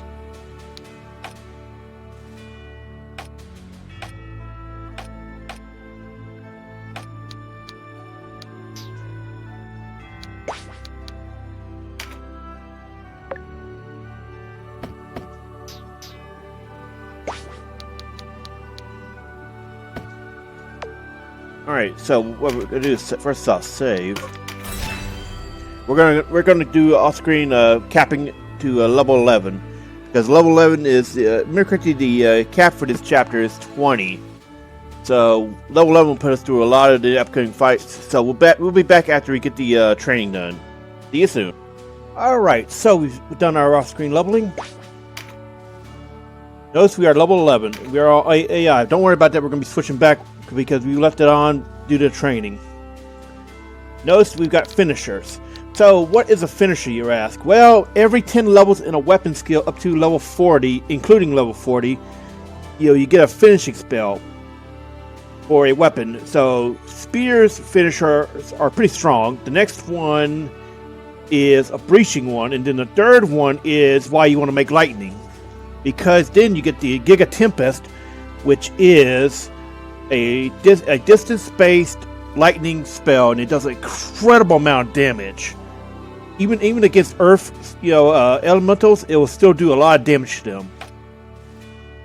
Sadly, we have not gotten his finisher yet, which his finisher is air-based, and it becomes available at level 10, which is why I said to make Canopus a dagger wielder. And we haven't gotten his finisher. His finisher, well, when you get access to it, I would strongly recommend, if you can get a hold of an ice charm, switch your hammer user to ice element if they're not already ice, because it's going to heighten the damage, and having that kind of a heightened damage on a AOE crowd controller, that's a very good idea. Okay, she's getting close. Notice we've also put in some spells and skills. Recruit is how you can use this on any human unit that is not either in training or locked off as part of the plot. In the mid and late game, you start to see Lost Lorien Knights. You can never recruit Lost Lorien Knights.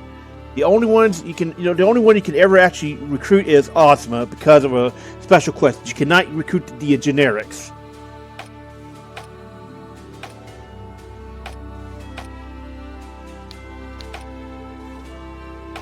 And if you get Voltaire early enough, you might just be better off making him your hammer wielder. But for the most part, you can switch to someone tonight early on, and if they have ice element, even better. But you can still change it. So notice you got meditate and hit point up. This makes them a little bit more tankier and gives them MP regen, which helps because you want to spam your finishers as much as possible. Notice we didn't do it with Denam, because he will be able to recruit people, and recruiting is a big part of this game. Now, since we are level 11, we can actually go to Qadriga Fortress. I would not go here until you've unlocked the level 11 cap and gotten your level 10 finishers.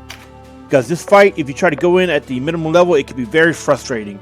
Especially if you go in without knowing that you're going to be fighting undead. So, you're going to be wanting to set up your party to have access to anti-undead. Make sure that your clerics have Exorcism. And have an extra debuff, debuff removal would not be a bad idea, but the undead here do not use Sleep and Charm.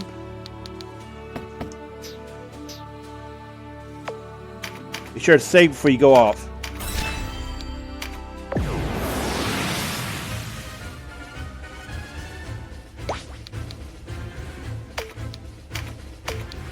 We're going to keep it assigned. We're going to be controlling Denam for the most part, as well as Canopus.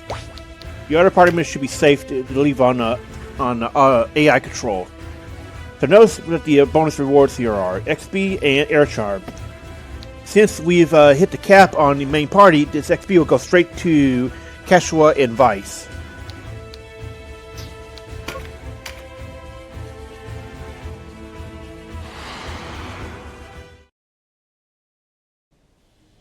Tracked me down, have you?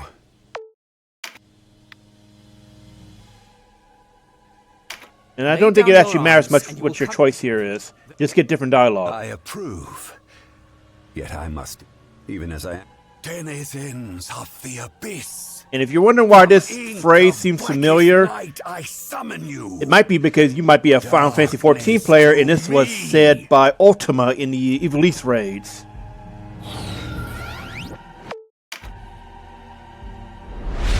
And that itself was a reference to this game.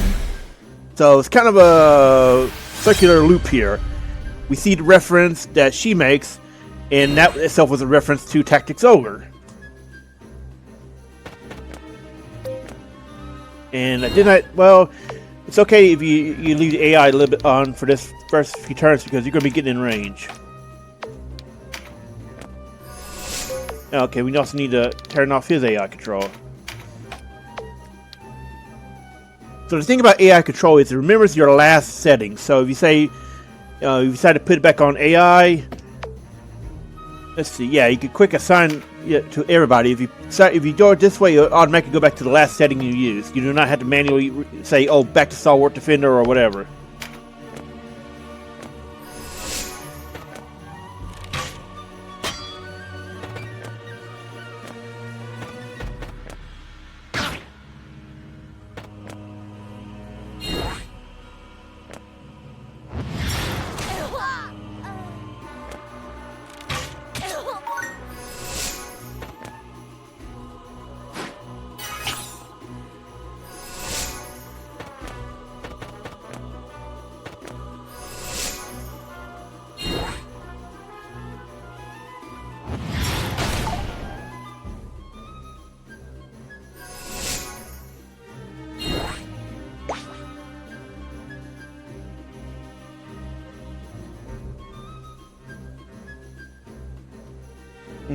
Let's see.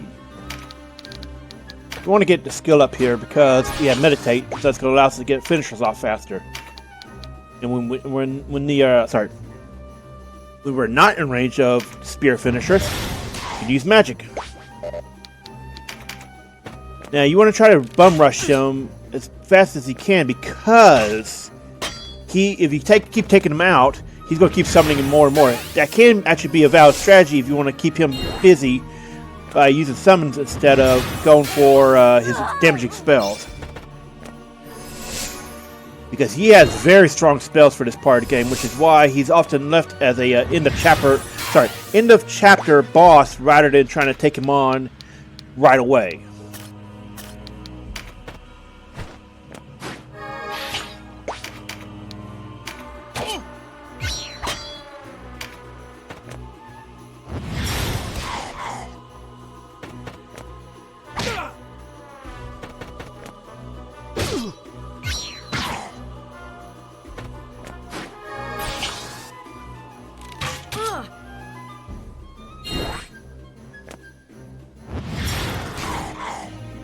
And when we first did this back in the Let's Play, we tried to do this at minimum level, and it was a nightmare.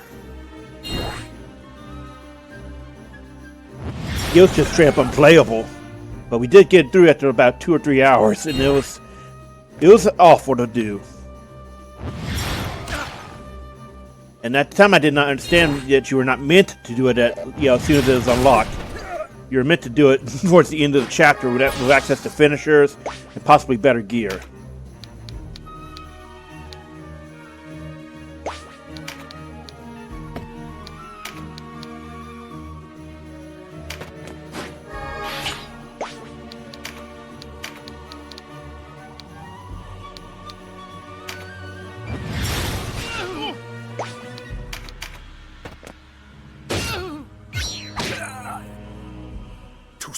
Not in the name of the great. And here's something that's going to be okay. Let's pause that. Yeah, good.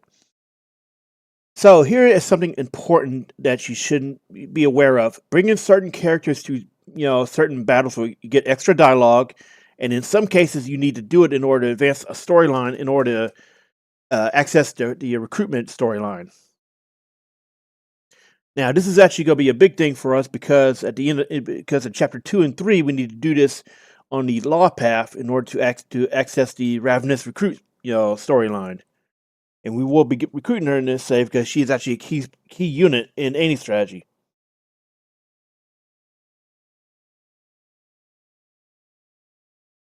All right, there we go.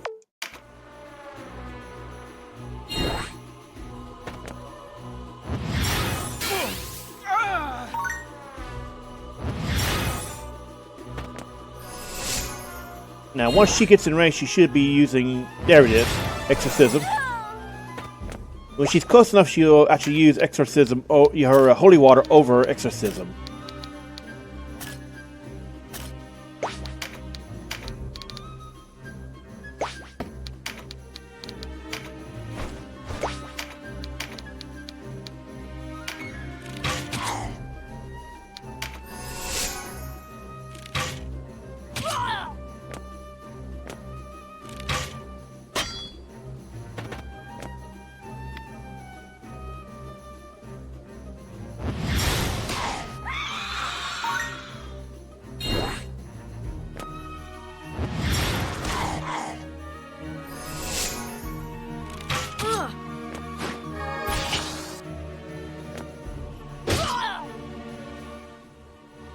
Unfortunate, but hey, at least it was an NPC, guest instead of one of our own.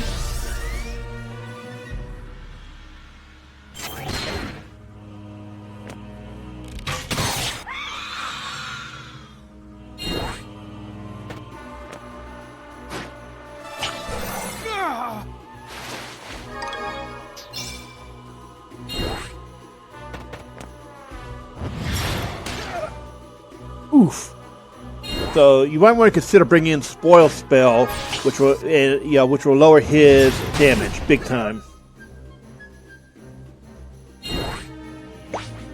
We sound, it's either that or Root Upright, whichever one. Yeah, the one that actually lowers his damage. Sadly, I forgot to bring it to check, but yeah, you want to to smack him over, something that keeps his weakness down. But if you're coming in here at level 11, you don't need to worry that much about it.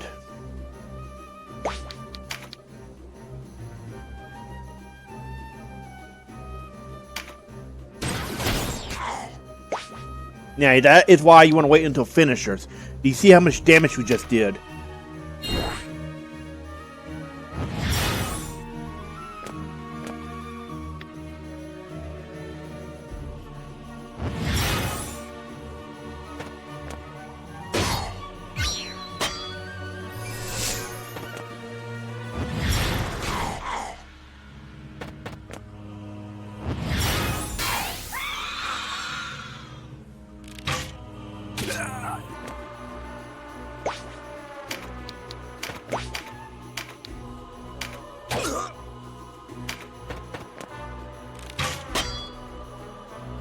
So the big thing about this fight is you do not need to fully kill Nybeth in order to win. You only need to knock him to hit point critical. And one more attack from either Denam or, Canopus will finish this. And notice what we just did. We made him waste a turn on Summon Darkness, meaning he replenished it.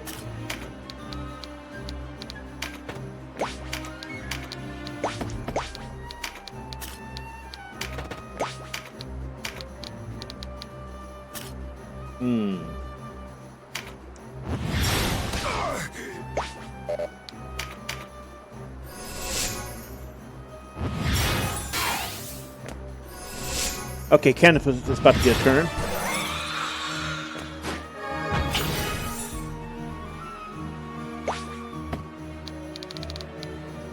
Fight out. I don't want to drag it out for this because look at our turn order. The AI might finish them, but then they might go attack something else entirely.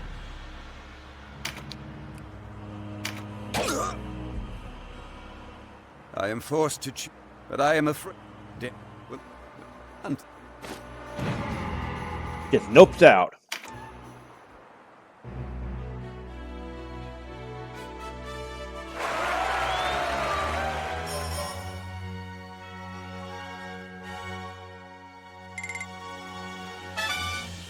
And all that XP goes to Vice. Unfortunately, since Castro used a shift stone, she can't get it, but it doesn't matter with her. Because in Chapter 2, no matter what path she takes, she's going to be there in a lot of story battles, and she'll get that XP back anyway.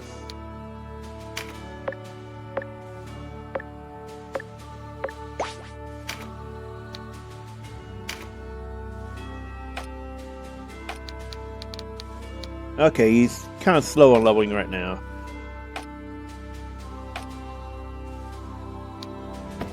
I would honestly suggest if you don't have level 10 in your main characters finishers, weapons, go and get it via training, just as long as it takes.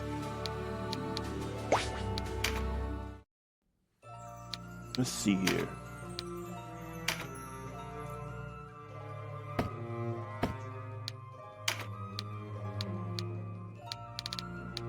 Notice what it says here about the arrows. That means an updated entry. Now, some of these will change radically depending on which path in a chapter you're in. A character's bio in chapter 1 may not be the same as in chapter 3, 2, 3, or 4, because there are 3 different chapter 4s, 3 different chapter 3s, and 2 different chapter 2s. So a character may completely disappear from the story until chapter 4, or they can be involved in everything within chapter 2 and 3, depending on which route you take.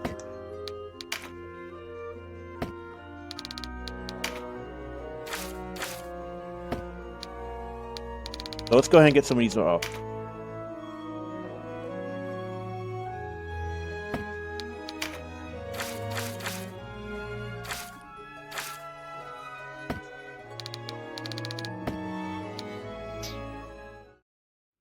Okay, save. Whoa, phew, scared. That's, no, did not want that.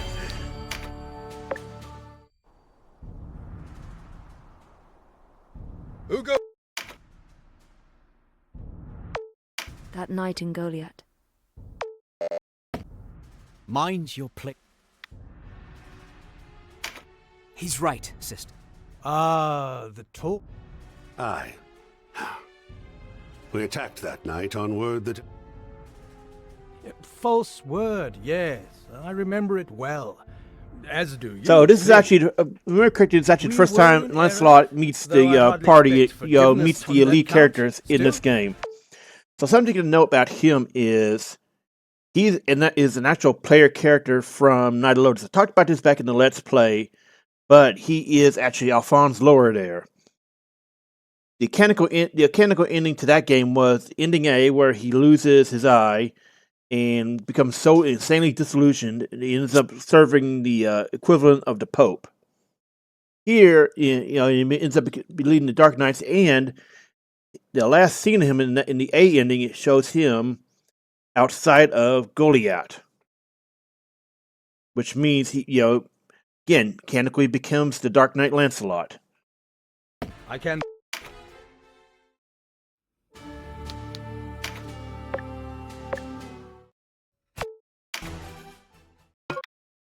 And now we have Ravness in the party. So this will begin the end sequence of Chapter 2. Well, sorry, Chapter 1. We will be going into Chapter 2 at the end of it. So it's a good time to check in and see what's any upgrades available. And you can see we have upgrades. Well, the only two-handed sword user we have in this comp is Vice, so we can just leave him there. As usual, make sure to check and see who can equip what. Here it looks like we cannot put it on Canopus, so he is our only axe user right now. But we could go ahead and get this, because we will be getting some axe units soon, and you want to have a cheap option. Let's take a look at the. There we go. And I don't know why I said axe user. I'm so sorry. It's just a little bit, I mean, I'm just a little bit out of it right now, but it's okay. Okay, and see.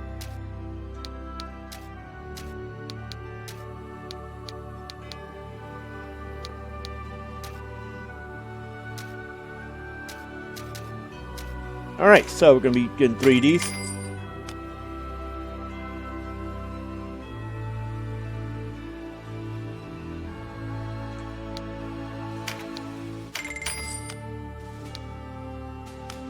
Check armor. Okay, looks like no armor upgrades right now because we already got all these. We sold off our old stuff a long time ago. Now, here is where some of the really strong mid-game items are.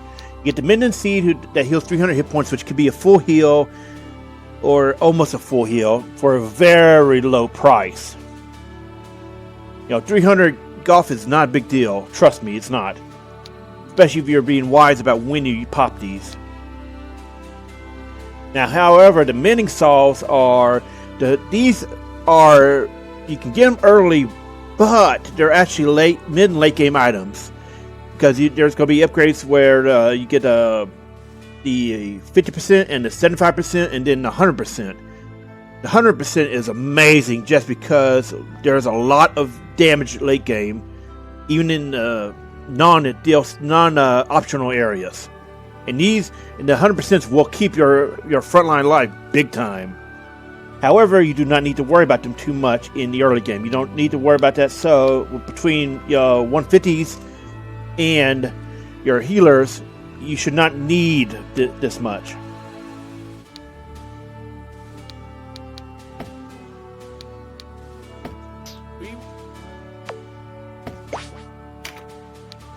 Make sure to do your upgrades.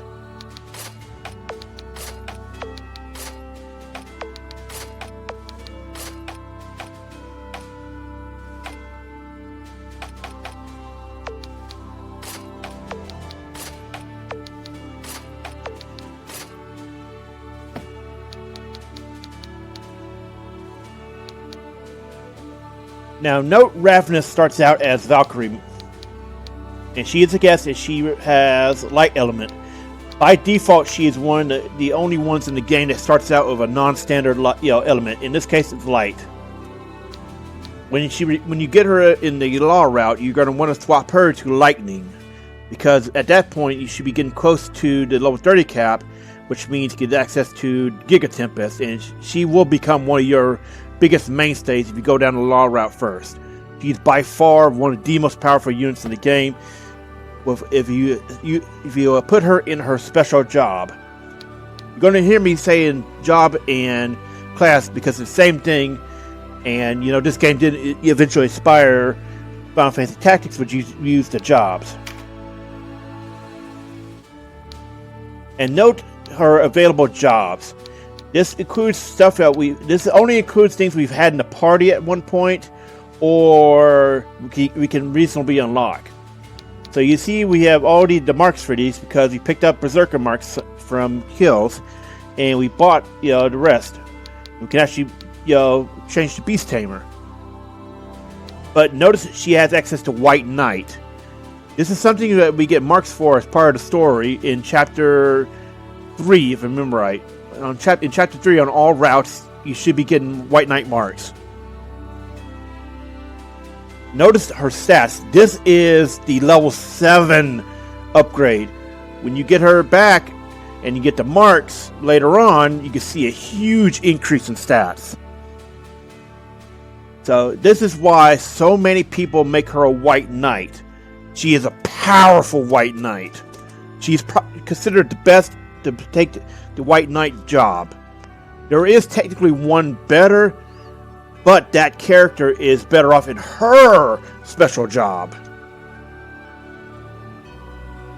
Her special job allows her to be much more of a menace on the battlefield, versus here, where you could make that character a White Knight, but why would you? Not as long as Ravness exists. So this is why we're going to be doing the law route first, because we want to get Ravness. We need to get Ravness in order to make a lot of the challenge of the the law routes, Chapter 2 and 3, much easier to deal with. Anyway, now that I'm done raving about Ravness, I'm sorry I had to. We're going to continue on. We got a cutscene here. Just skip, don't worry. If you're here to learn, you've already done this, or you're looking for a specific help on something. Also, keep an eye on the Warrent report. I believe we've already hit the point where there's no more stuff in the story. Or I shouldn't say no more stuff. There's no more Warrent reports in this one. The next one will be depending on what path we take. And we'll get into that when we get to time.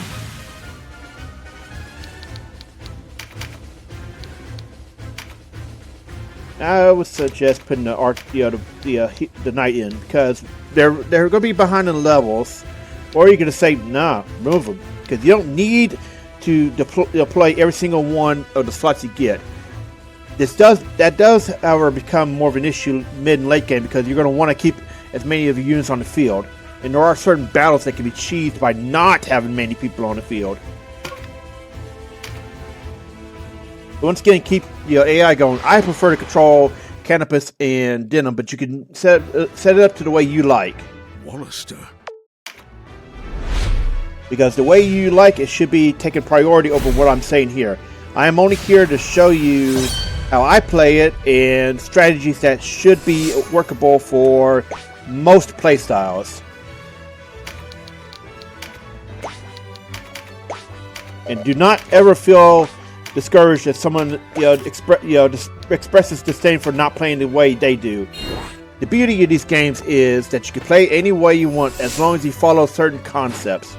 Here, what I'm saying is, here's a strategy for you to do. If you can adapt it to the way you play, great.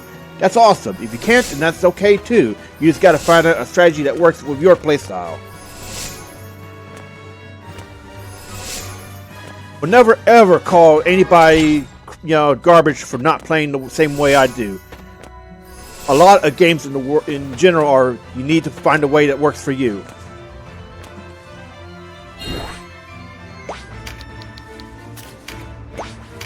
So here we have an assassination mission.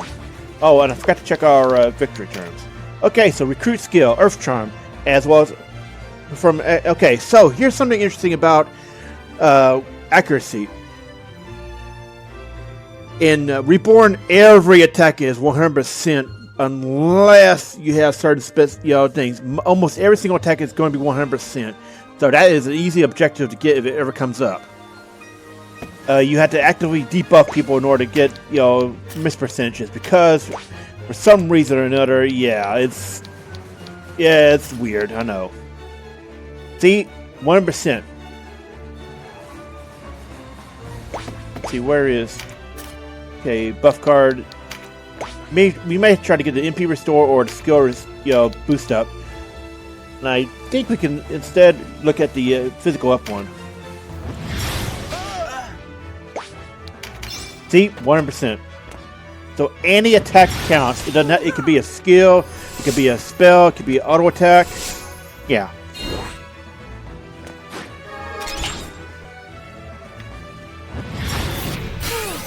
Oof. She got smacked.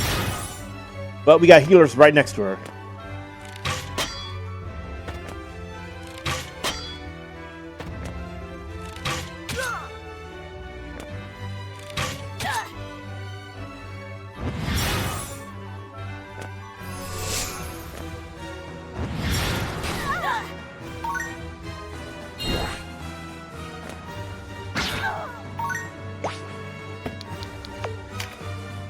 So someone just got a...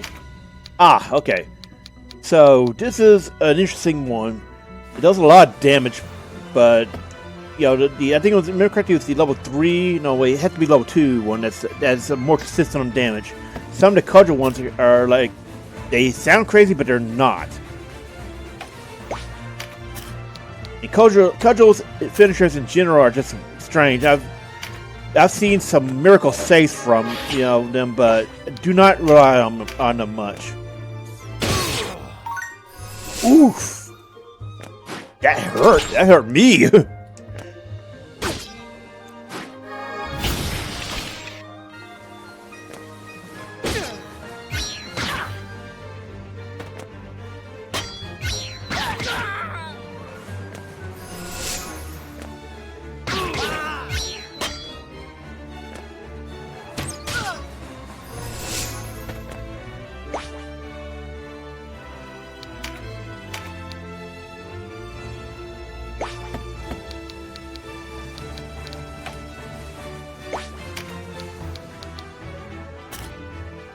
We're gonna go for that MP restore.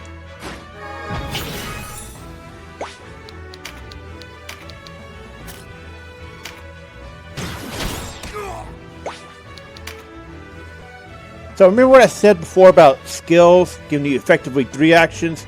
If we had the MP for it still after this, we would have been able to use a recruit skill. So recruiting in this game works differently than it does in Night Lotus.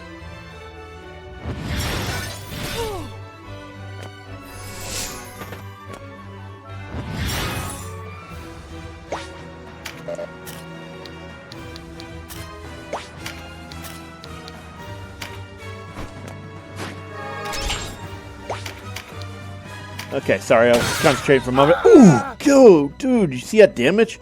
That's a lot for this early in the game. And you know, as I was gonna say, we're gonna go to recruiting when we get the MP on Denam.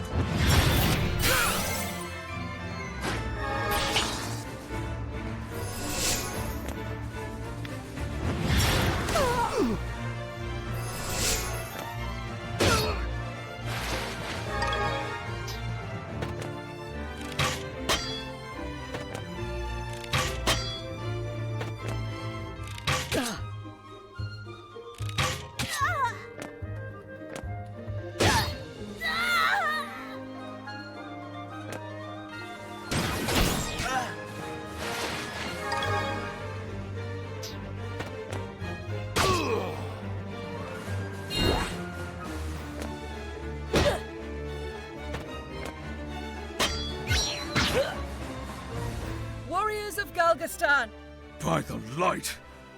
I know this voice. Let our swords meet.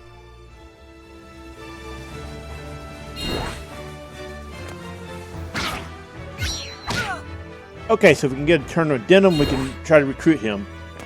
The human units actually includes Hawkmen. As strange as that sounds. So, okay, good. Now, let's take a look at this. Alright, so here is something to note. Yeah, you can actually get a little preview of such. Let's first get control Denam so we can actually do this a bit more easily. Alright, so to recruit somebody, you're going to want to move right next to them. Actually, first. There. So, look at what the select text says for this. This indicates low loyalty.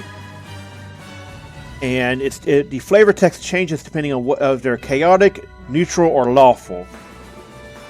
So a combination of low loyalty as well as low hit points will allow someone to in order to recruit them. This is true of monsters as well. However, for monsters you need to use the specific type. Like for you need to use tame. Let's see, what was it? It was tame for dragons and subdue for beasts. And you had to have something like Warlock a Warlock Witch in order to access the one for golems and all that. If you move the select text all the way over here, there you go. Winged. The Hawkmen are called winged in this game. In the early Ogre games, they were called Hawkmen instead, but now they're just called winged. Why? I don't know. It's a strange choice, but maybe that was always the intentions. A lot of the early games had severe translation issues, like almost legendarily memed. Anyway,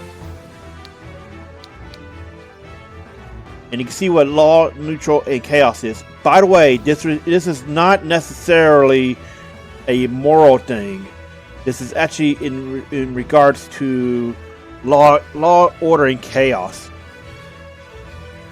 So a lawful person could be morally bankrupt as long as they are respecting the rules of society and doing things like obeying orders. Neutral will go with whichever works better. Chaos will straight up disrespect things that they don't believe are morally right. But they can also be very evil at the same time. This is the key thing of Ogre's alignment. Alright, so we're going to try to recruit him. Now, notice the chance. I believe the best you can get is 40% with someone who's very low loyalty, as well as same race, I think. Yeah, human to human. and I forget what other factors there are. If a person is under a involuntary control, something like stricken with fear or berserk or something like that, they cannot be recruited until it wears off. So if you're going to be doing that, be very careful, because you have to wait for it to wear off. So you cannot recruit in training missions, and you cannot recruit recruit bosses outside, in battle. You cannot recruit special generics like the Lothlorien Knights. So anyway, let's try to recruit them. Now, if it doesn't work, you can actually do this. And by the way, it doesn't. You don't have to you don't have to successfully recruit in order for the objective to count. Now, the thing about the game's RNG seed, if you change your location via the chariot, you can actually get another shot. And see, this time it worked.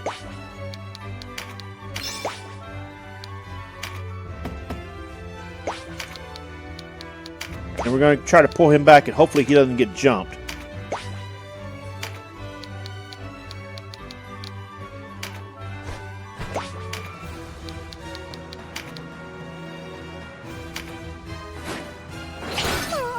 Going to breach him because he's an armored unit. Rule of thumb is use breach on heavy armor uses. That's going to be knights most of the time. That includes Terror Knights and Dragoons.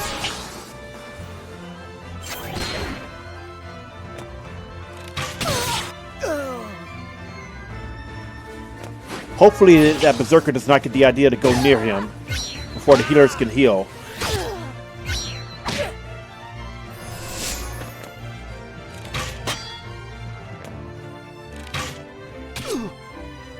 So the AI can just be strange and weird at times. Notice there's a low hit point guy on our team, but they decided not to shoot at him. And I don't think anybody's ever, deeply delved into it and determined whether or not it's true, but I believe the AI can see things way further ahead than just the current and next turn. I'm not talking like some kind of magical ESP or anything. I think it's more like the AI calculates certain turns and makes moves based off that. Yeah, see, like that.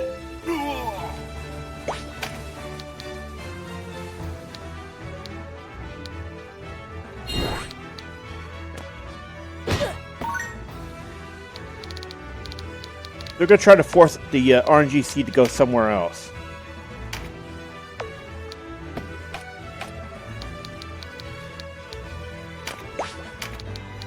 I don't think he's in range, but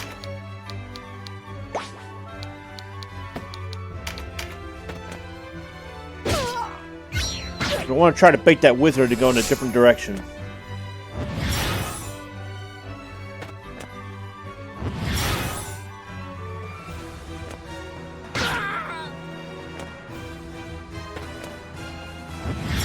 Okay, that wizard is always going to target. There's not much we can do about that. We're going to reload, though. We're going to turn off the AI for him and see if we can just pop a healing on him.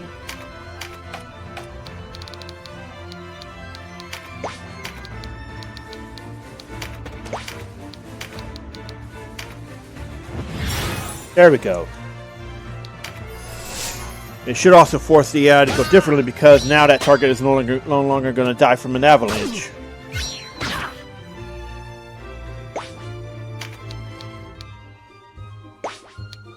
Then we can just put him back on his AI.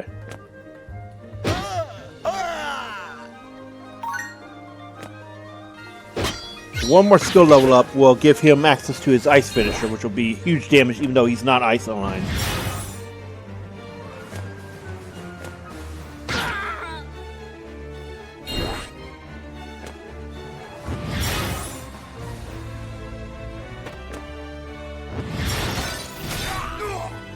Interesting, he always attacks him.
Oh dear. We need to finish this quickly. Because that archer is going to start hitting hard. And most likely she's going to be targeting, you know, our recruited Hawkman.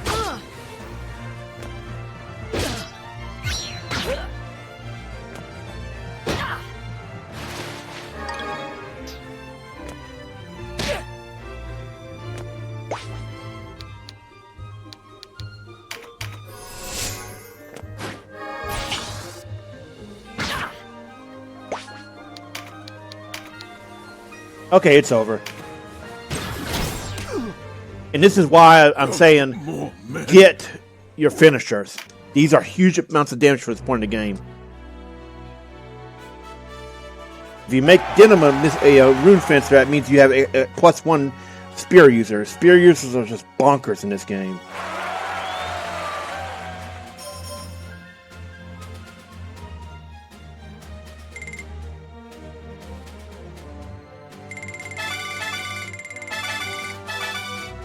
And notice now we have everybody capped out. Good.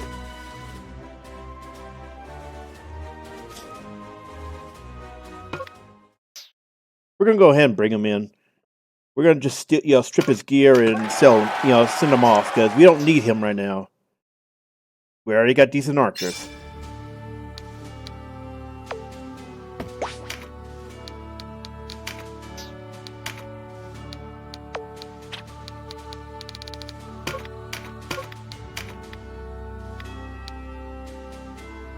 So the dismissal dialogue changes depending on the character as well as the alignment. The unique characters like Ravness, Vice, and others will have different,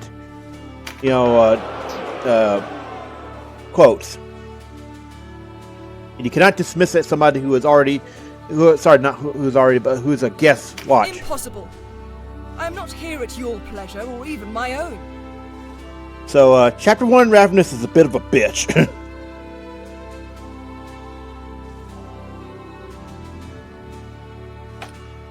I can't desert my own company.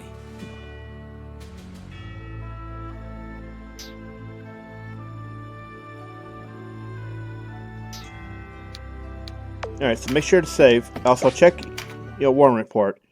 You want to be sure you're not rocking a you want to be sure you're rocking 0 incapat and slain, because either one, if you lose a unit to either stat, that means you get disqualified for the no incap or slain.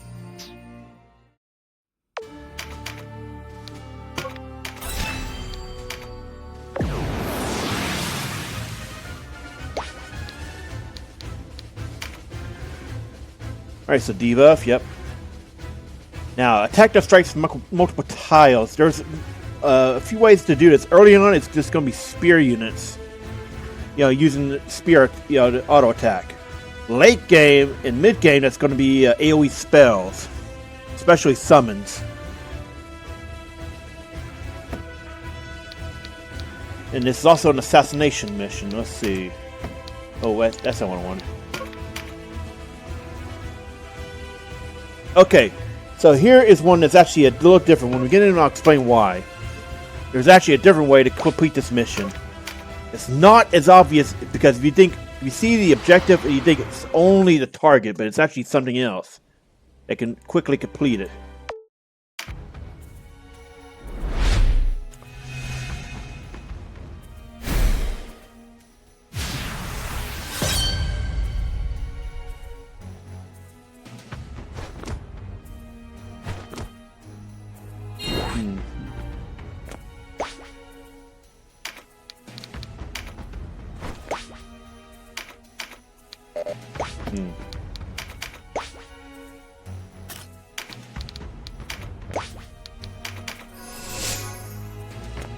Card's far out right now.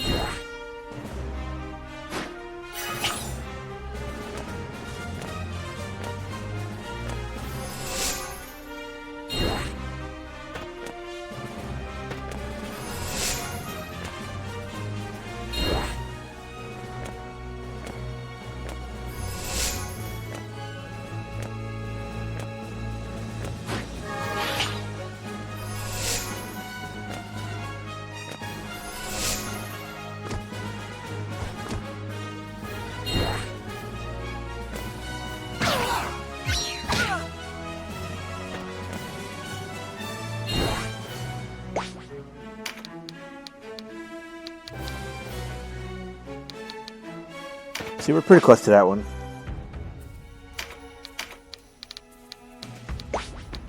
Conserve our magic points for now.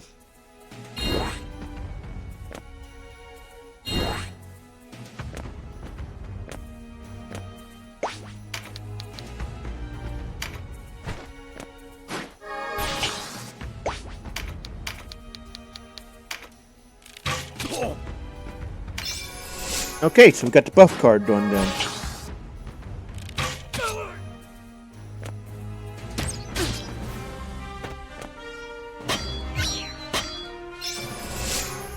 And we got the second one done. Now we just need to debuff somebody. Actually, make sure.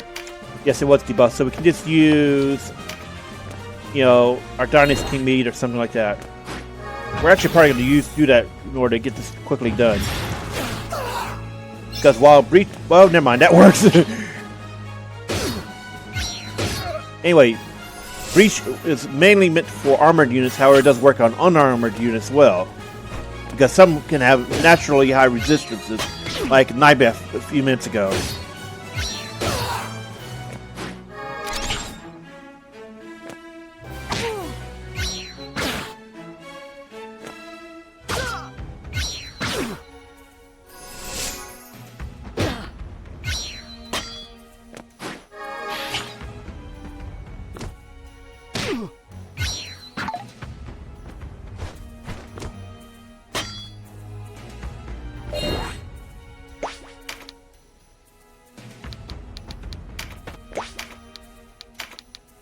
Alright, so here's the special strategy for this fight. This only works in this specific fight. In later encounters with Ganpp, this does not work. If you actually take down one of his pets first, he flees. You do not have to actually target Ganpp.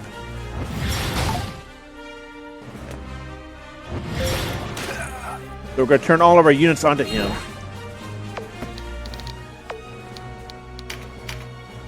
And turn off the AI for our attackers.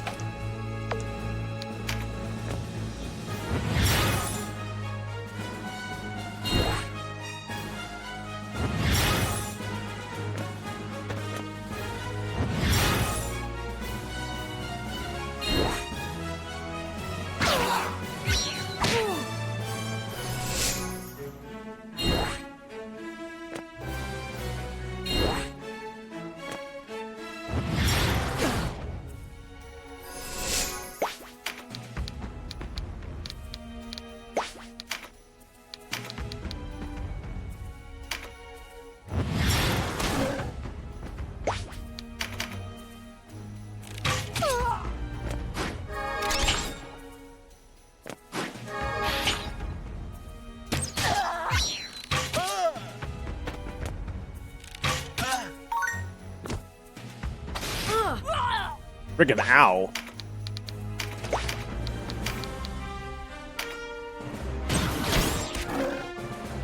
Once you knock him to hit point critical or just outright kill him, we'll be on to the end of the battle.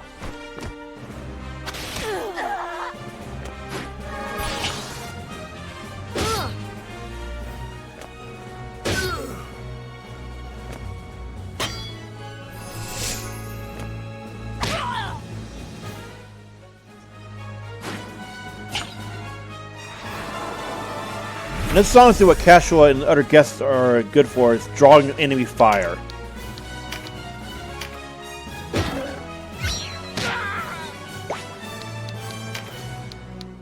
Man, only level 7. So we may have to spend a while, get his finisher, because it is extremely strong and yeah.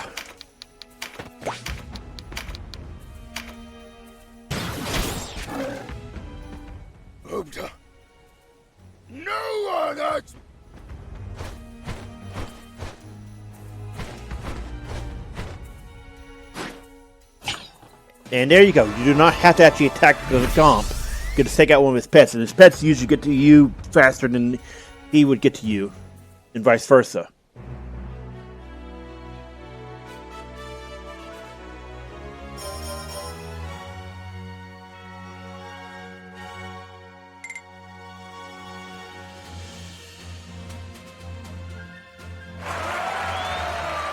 excess XP over a certain amount would be converted into a charm. Alright, so Balmamusa is going to be the big decision point. It determines which path you go on for Chapter 2. So you're going to want to go back and check your inventory, resupply real quick if you need to.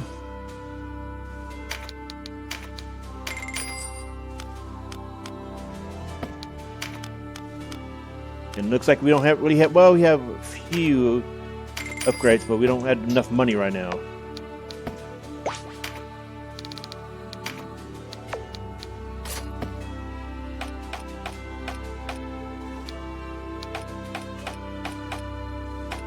Hey, who's the archer we've been bringing?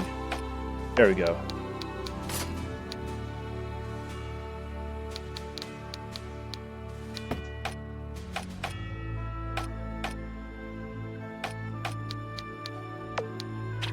No!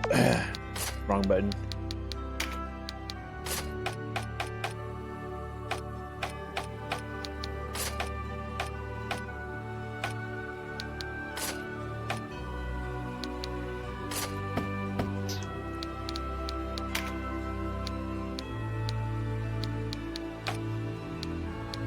So he'll get his real soon. Look at his XP. He's getting a lot per turn, so we might have it by the end of the next couple battles. If not, that's okay. So make sure you have Brandon of Sacrifice as well as Breach. You're going to be needing these to deal with the boss of this battle. Take a look. Actually, yeah. Nope, never mind. Sorry. Check the Warrent report.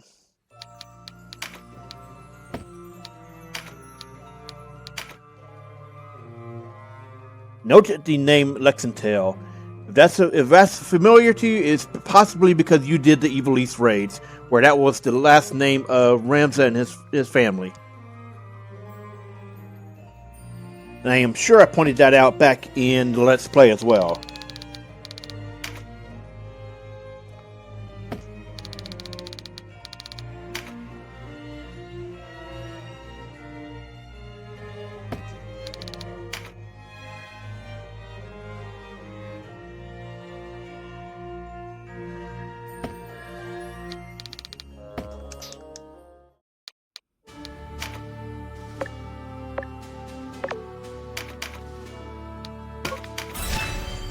Anyway, this is going to be the big point where you decide what chapter you're going to.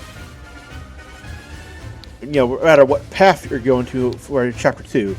There are only two Chapter 2s. One is Law, and the other is Chaos. We're just going to put it back on AI, and when we get in game, we're going to change it back to manual for Canopus and Denam.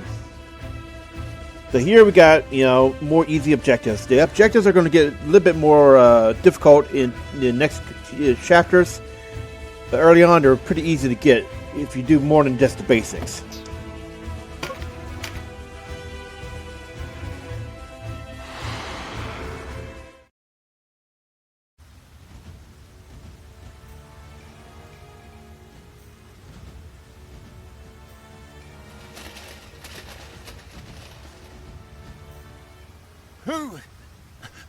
Who's there? Red.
Let's see here.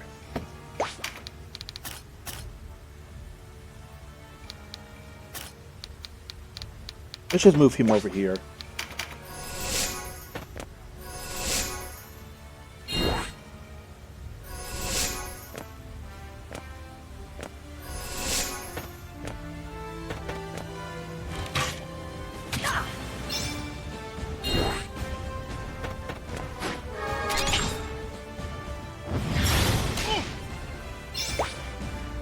Damn, we're just racking them up, aren't we? Let's check what's left. Oh, that's both of them.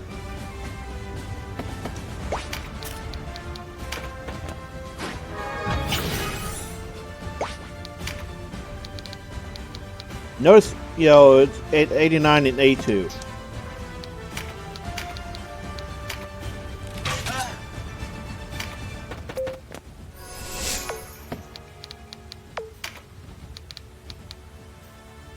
His bow went up, but not his daggers. Now, I think, if I remember correctly, this is different for spells which level both.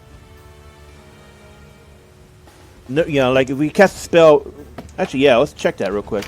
It's not a big deal. Remember we saw dual leveling earlier. See? Level up.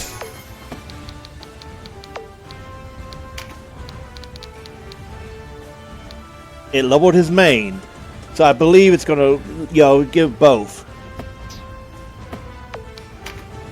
So that's something you should consider if you're having trouble leveling up 2 spells at once, or if you're not auto range for a melee weapon.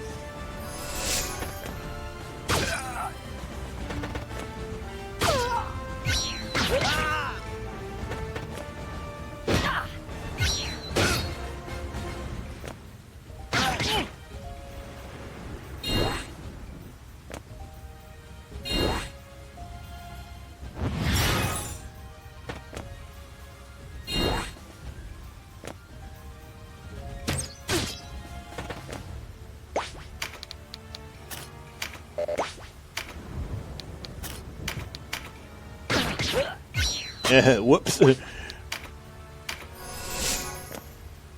I was not thinking on that one.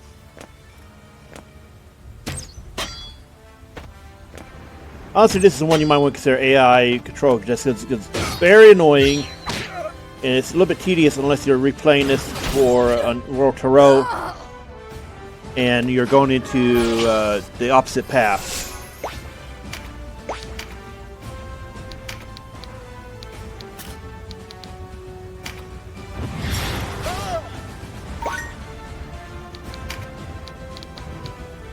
So gives us 10. Okay. When you get to late game and higher levels, your weapon and stuff will actually supercharge some of the lower level weapon abilities. It's actually considered. There's a character in Chapter 2 that can have a massive loyalty drop, and that, you know, using different weapons on her in training mode is meant to be a way to super cheese regaining loyalty.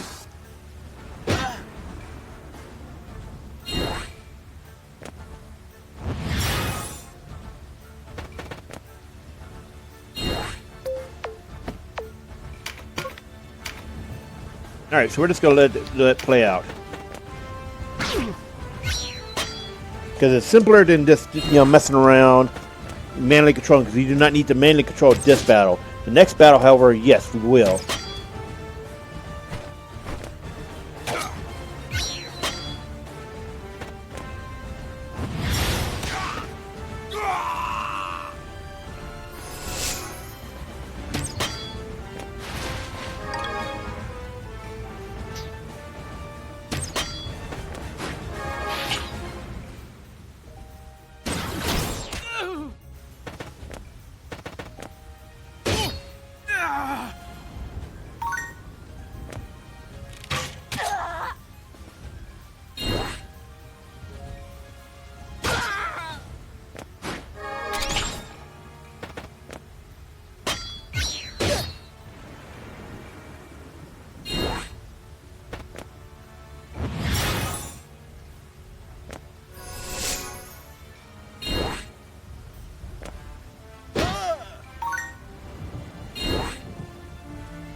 We have some time before our...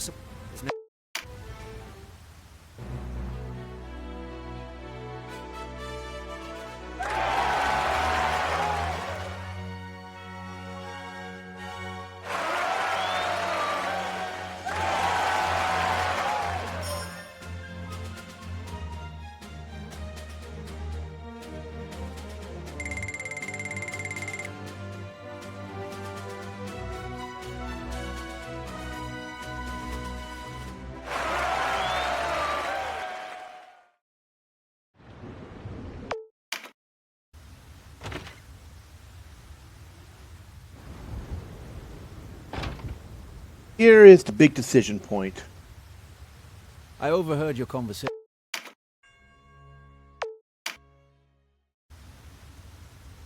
You are with me then. It is the only way. The future of our people depends on it.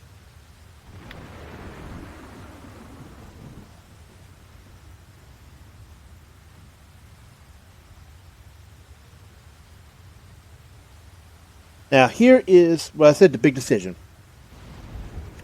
If you pick the first option, you are going to the law route.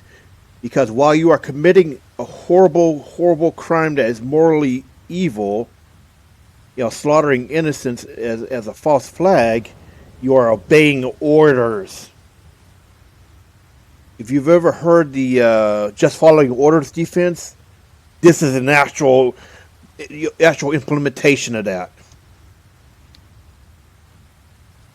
If you pick the second option, you are sent to the chaos path. While it's morally right, is disobeying orders from your liege lord. So we are going to the law route. I see what must be... Now, the law route features harder fights in some areas, but it also allows you access to some of the strongest units in the game. Not to mention, it's also going to allow you access to some of the a higher cap early on as well, versus the chaos route, which has you stuck in the level 20 range for a while, and for a lot longer than the law route.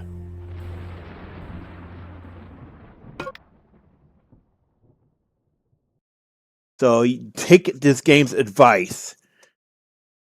In Final Fantasy Tactics, there were numerous moments like this, but the game doesn't warn you that you are about to fight a series of battles.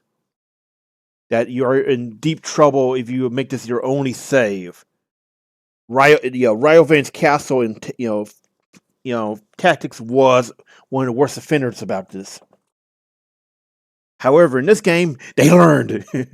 I am pretty sure I talked about this back in the Let's Play, but yeah, they learned from this. And yeah, we shouldn't need to, but make a save just in case. Notice you do not have access to Ravness anymore. There's a very good reason why.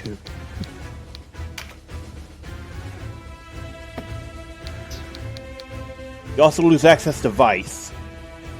Because Vice did not like your decision to carry out the attack. Basically, Vice is always going to oppose you no matter what you do. but the nature of that opposition is depending on what path you chose. If you go law route, that means he is opposing you because he believes you committed, you carried out the crimes. If you go chaos route, he's opposing you because he carried out the crimes. And spoiler alert, Vice will die no matter what you do if you do not go the law route. Because as it turns out, becoming the henchman of Runray is a ticket to getting getting killed off.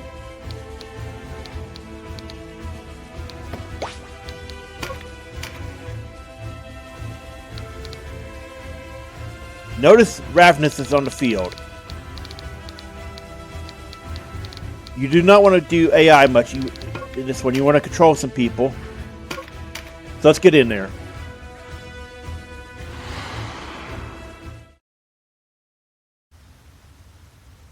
I hoped more from you, Denam.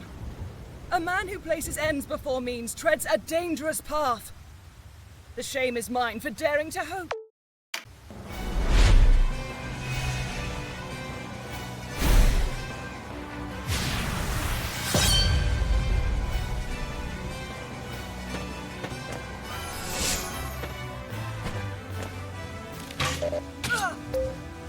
I just can't believe you're of Galgastani descent.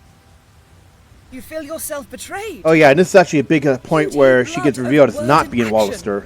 Can the light of...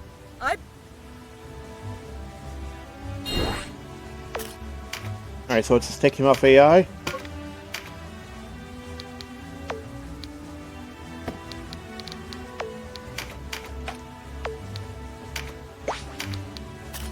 So we're going to debuff her as soon as we can get in. Do not kill her. You cannot kill her or she will not be able to be recruited. So this is the first step in the Ravness recruit storyline. You have to choose to carry out the massacre, and you have to keep her alive in this fight.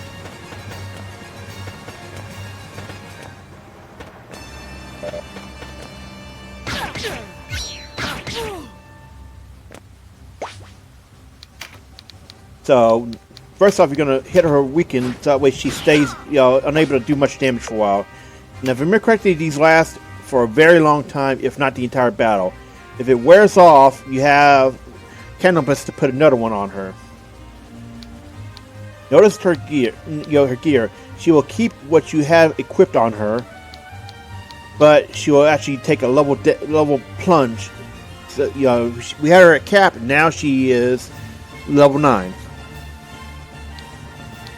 Also, something else to notice is this does not apply if you are replaying the path, because if you're replaying this battle from World World Tarot, she will actually not be in this fight because you're going to the Chaos path, which has a different battle entirely.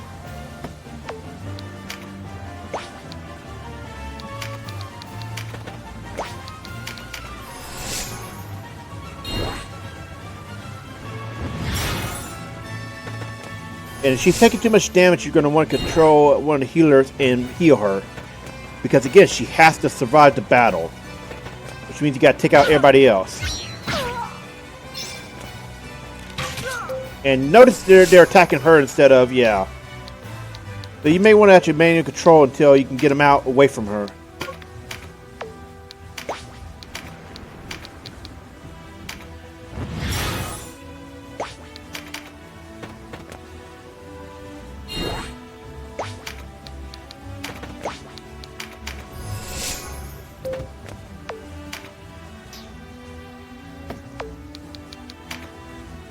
Okay, debuff.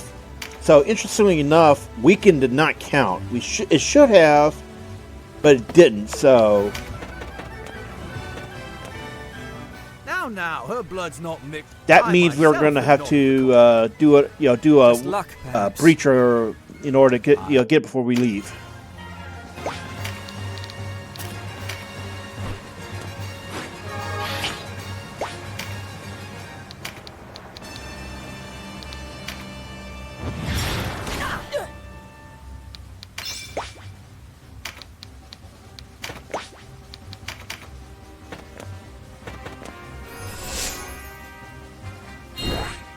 Well, a quick way to get this mission done without killing Ravness is have Canopus get all of the physical damage cards. If at this point he's got his dagger finisher, that means he's going to be one-shotting most of these guys.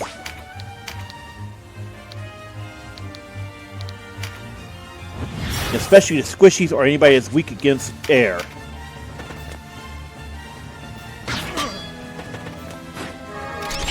Be careful about her. Even though she's got that critical, she may still be a little bit, of a concern. Sorry. Even though she's got the debuff, she may still be concerned.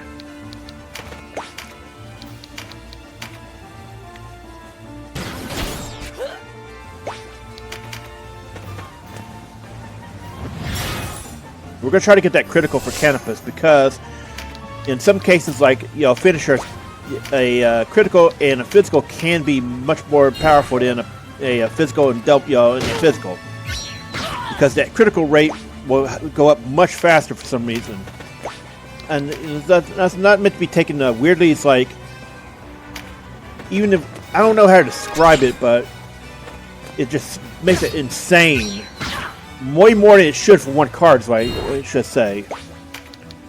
It feels like the critical chance cards are much higher than they should be. We're going to go ahead and breach her because we want to get that card. Charm. Oh, interesting. Okay, so look at that. You didn't give it to us. Did we just get it and I didn't see it? Because I had my head turned for a moment. Oh, yeah, that's why. Yep. Sorry! Anyway. Make sure to heal up anybody that's taking serious damage from her. Or just serious damage in general. So the thing about healing magic in Tactics Ogre is, you would think, clerics are by far the best healers, and they technically are. However, healing is better done just by having, lots of magic points. So a knight with, meditate, a large mana pool, magic pool, is going to be much more useful than a dedicated healer. It's weird, I know. But healing is more about being able to spam healing rather than all that, as well as having the either an AoE healing spell or a level 2 or 3 healing spell. So in some situations, a knight with heal 2 or 3 can be more useful than a cleric. That's what I'm saying. It's dumb. It shouldn't be like that, but it is. Because no matter what your mind stat is, healing spells are almost always just going to be gated to a certain range. Like, okay, so a level 50 casting heal 1 is going to be doing the same healing as a knight casting a low level knight casting the same spell.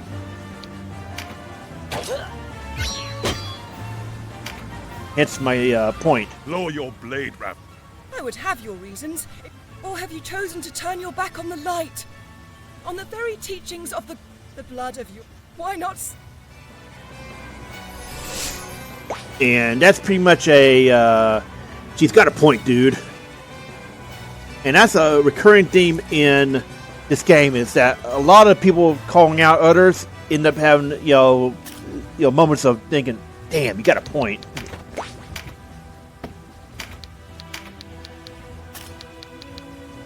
Anyway, we're going to keep healing our units while we, use Canopus and Denam to do some serious damage.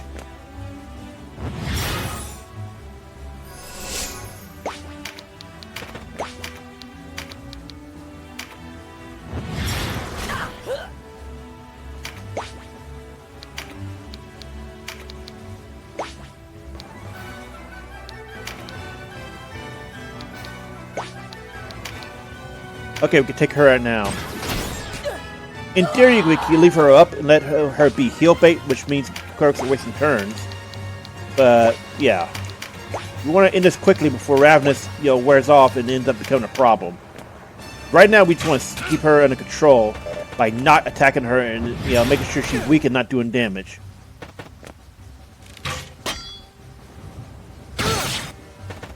See, that's what I was saying. Even weakness, yeah, okay. But if she did not have that weaken on her, she would be doing incredible damage.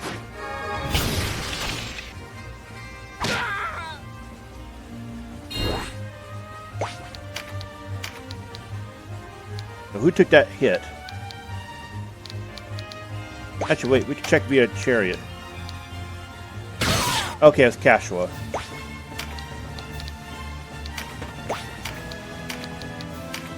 Like, I just saw the damage pop up.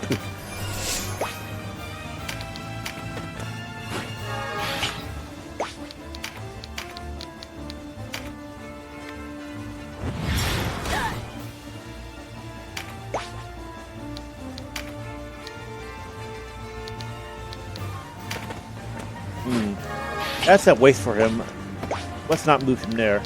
We can put him here to keep Ravness under control.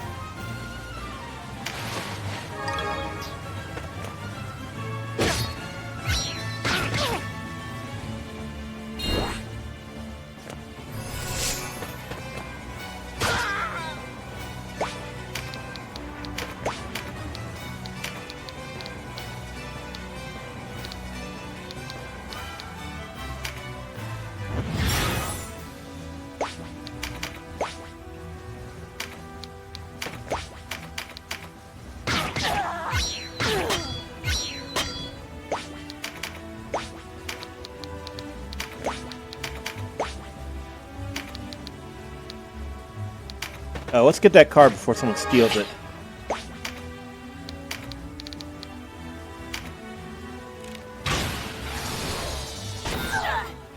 Also, something to know about buff cards I didn't talk about before is that if you get one, it's permanent for the battle until you hit a red card or you overwrite a 4. You know, when you get 4 cards, any new ones you get will override the oldest.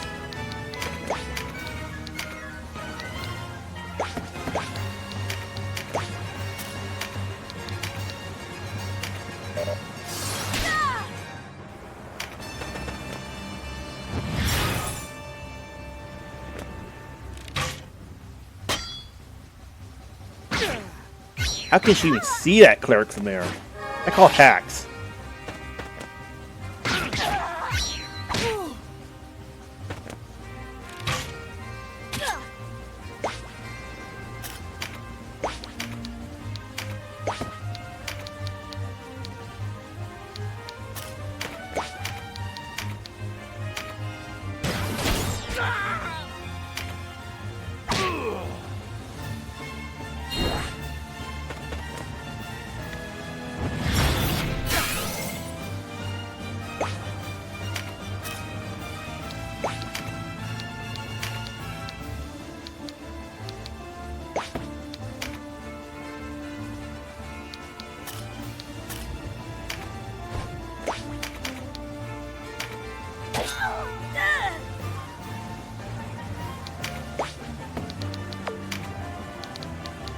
Okay, 2 more turns at most, and he's going to have his finisher, which means we can start exploding some of these guys.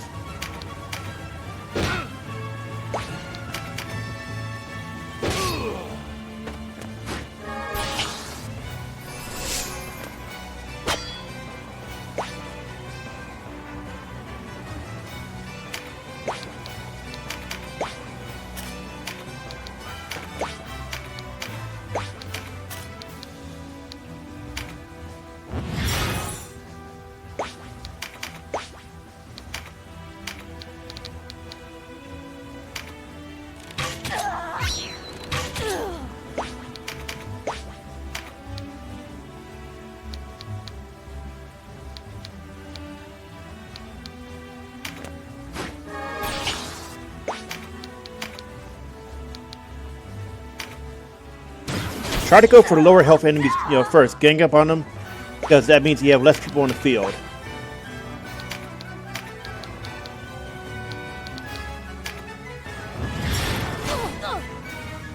Armored enemies are always meant to be, sinks of resources.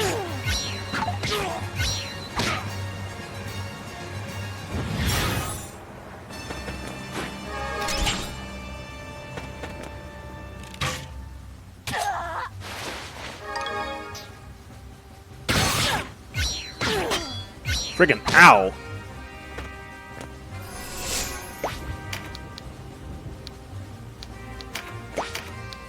Also, be careful when you're using finishers like this, because you'll end up actually hitting the person in line rather than who you're tending to. So don't do it.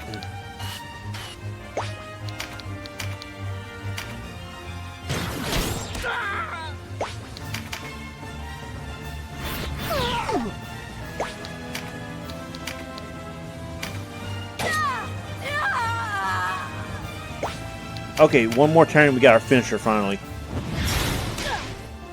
I strongly recommend once you get Canopus, put a dagger on him and then go into training until you, once you hit the level 10, make sure he gets that finisher because it's a key strategy for him in any route. Because he can very easily be one of your absolute best units. Let's see, how far? Okay, we're at level 8.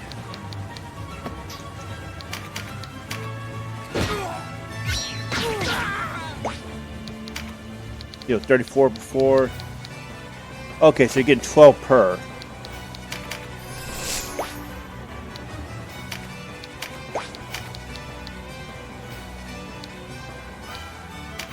We want to heal her up because she's been taking some damage.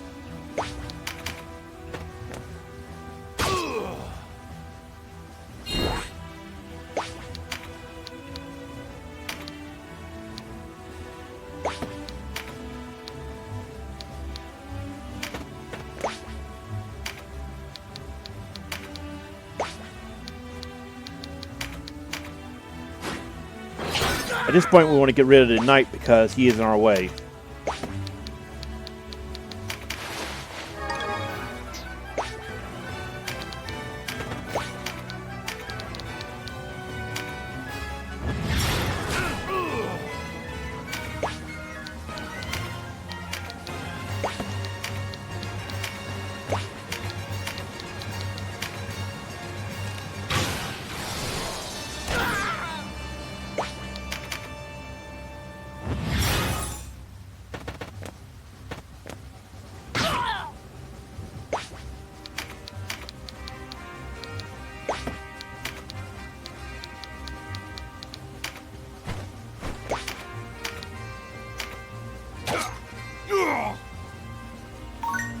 There we go, finisher.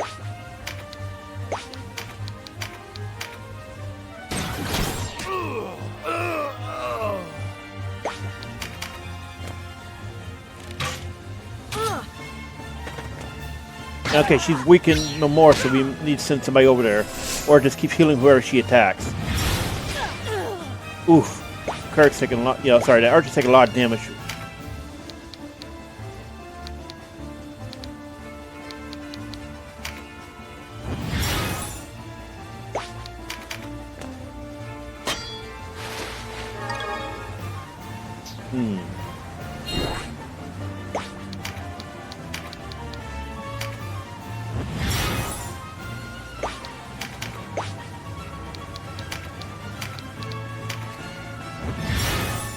Be able to survive long enough for us to finish this out.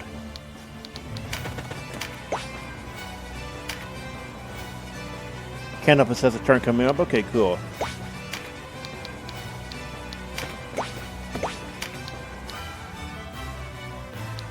Let's see. Who's more likely?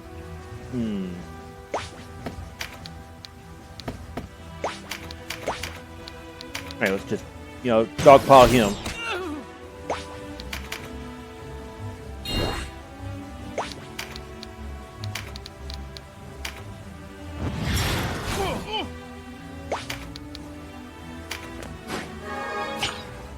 And if your character's already at the max, which is very easy to reach, just after a few battles, you'll see 0 loyalty on that.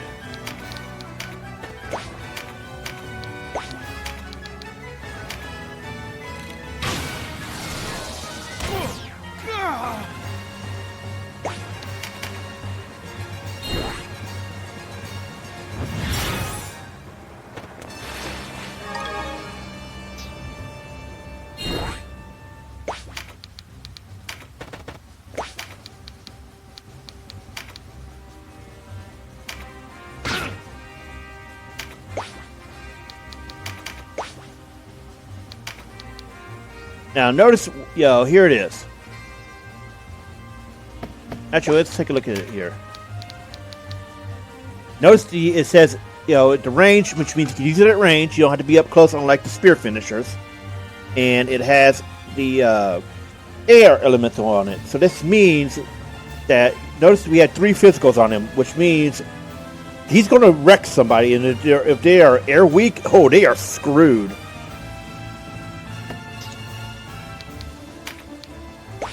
Actually, let's take a look. He's in range.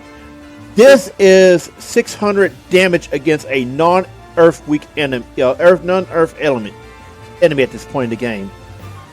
That is why I strongly recommend you get, him, his finisher, and make it him a dagger wielder, because he is one of the most abusive cases you can get this early on, no matter what path you take. And there are some bosses that are earth weak, or rather, sorry, I don't know why I say earth weak. They are earth elemental, which means a properly spec'd up Canopus will one-shot these guys. And this is very useful because one of the most annoying Dark Knights is an earth element. So yeah, you do fight the Dark Knights as bosses, and he is extremely obnoxious if you do not know the trick to beating him. So are any okay, there's fire, water, and light.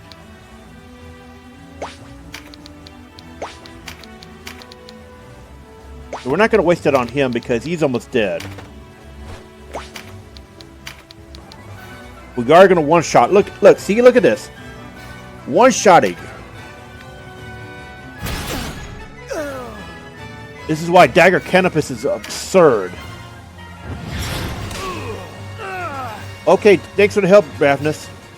If the Great Father does not yet require my soul... So, you only see this dialogue if Ravness is alive at the battle end. That's why you have to avoid attacking her, weaken her, and breach her early so she's kept under control. If somehow you have some CC like sleep or something, use it on her. But it's unlikely you're going to have this unless you're in New Game Plus via World Tarot. But as long as she survives, then you've done your part in making sure you can start her quest line.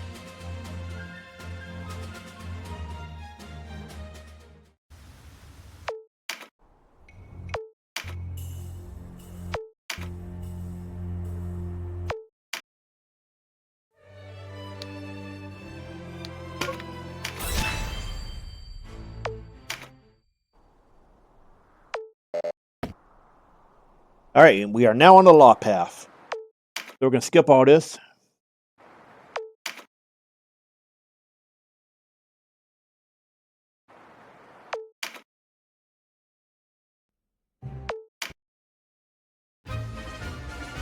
And you have a battle right away. I would suggest just putting it back onto auto, AI auto, because they should not be a threat to you if you're decently low. If you can handle Ravness, you should not have a problem here. And I'll just go full control, let him play it out.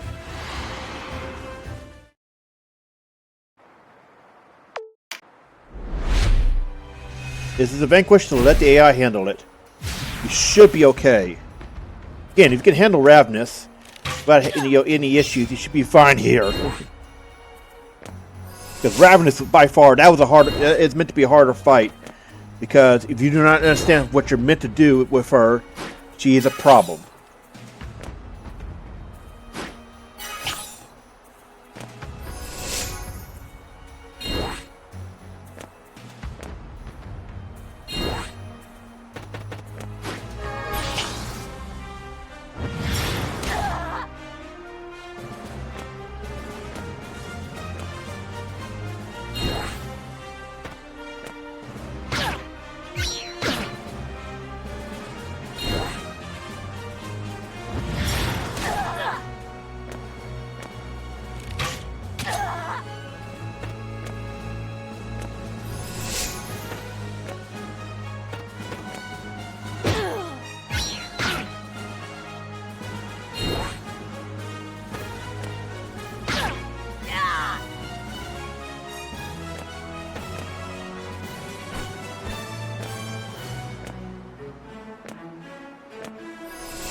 All right, that's another one done. Cool.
Hmm.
So the AI, by the way, will be pretty good about using finishers. They, remember correctly, they try to avoid elemental weakness. Oh, sorry, they try to avoid elemental strength. So often they won't use ice on someone that's strong against ice, like fire.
The Xeod Moors are within our grasp.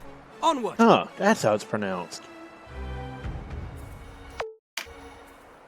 I had forgotten how it's pronounced.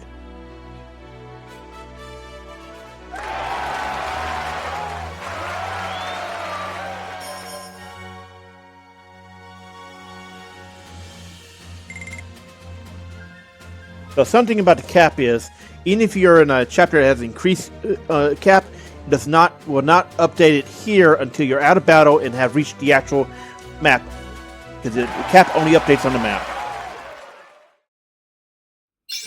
See, now it's level 14.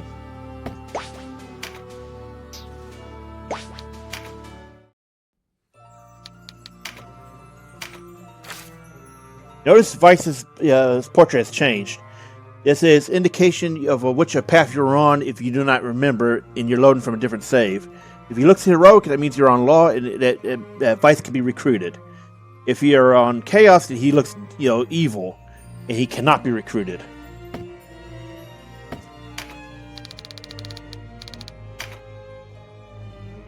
And note the age. This means a character is alive as per the story.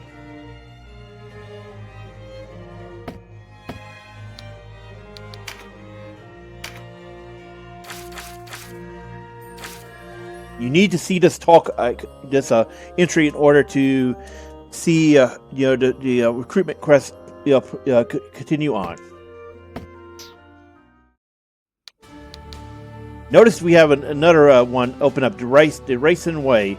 This is where we go to deal with Ravness. But for now, what we're going to do is first check our stuff.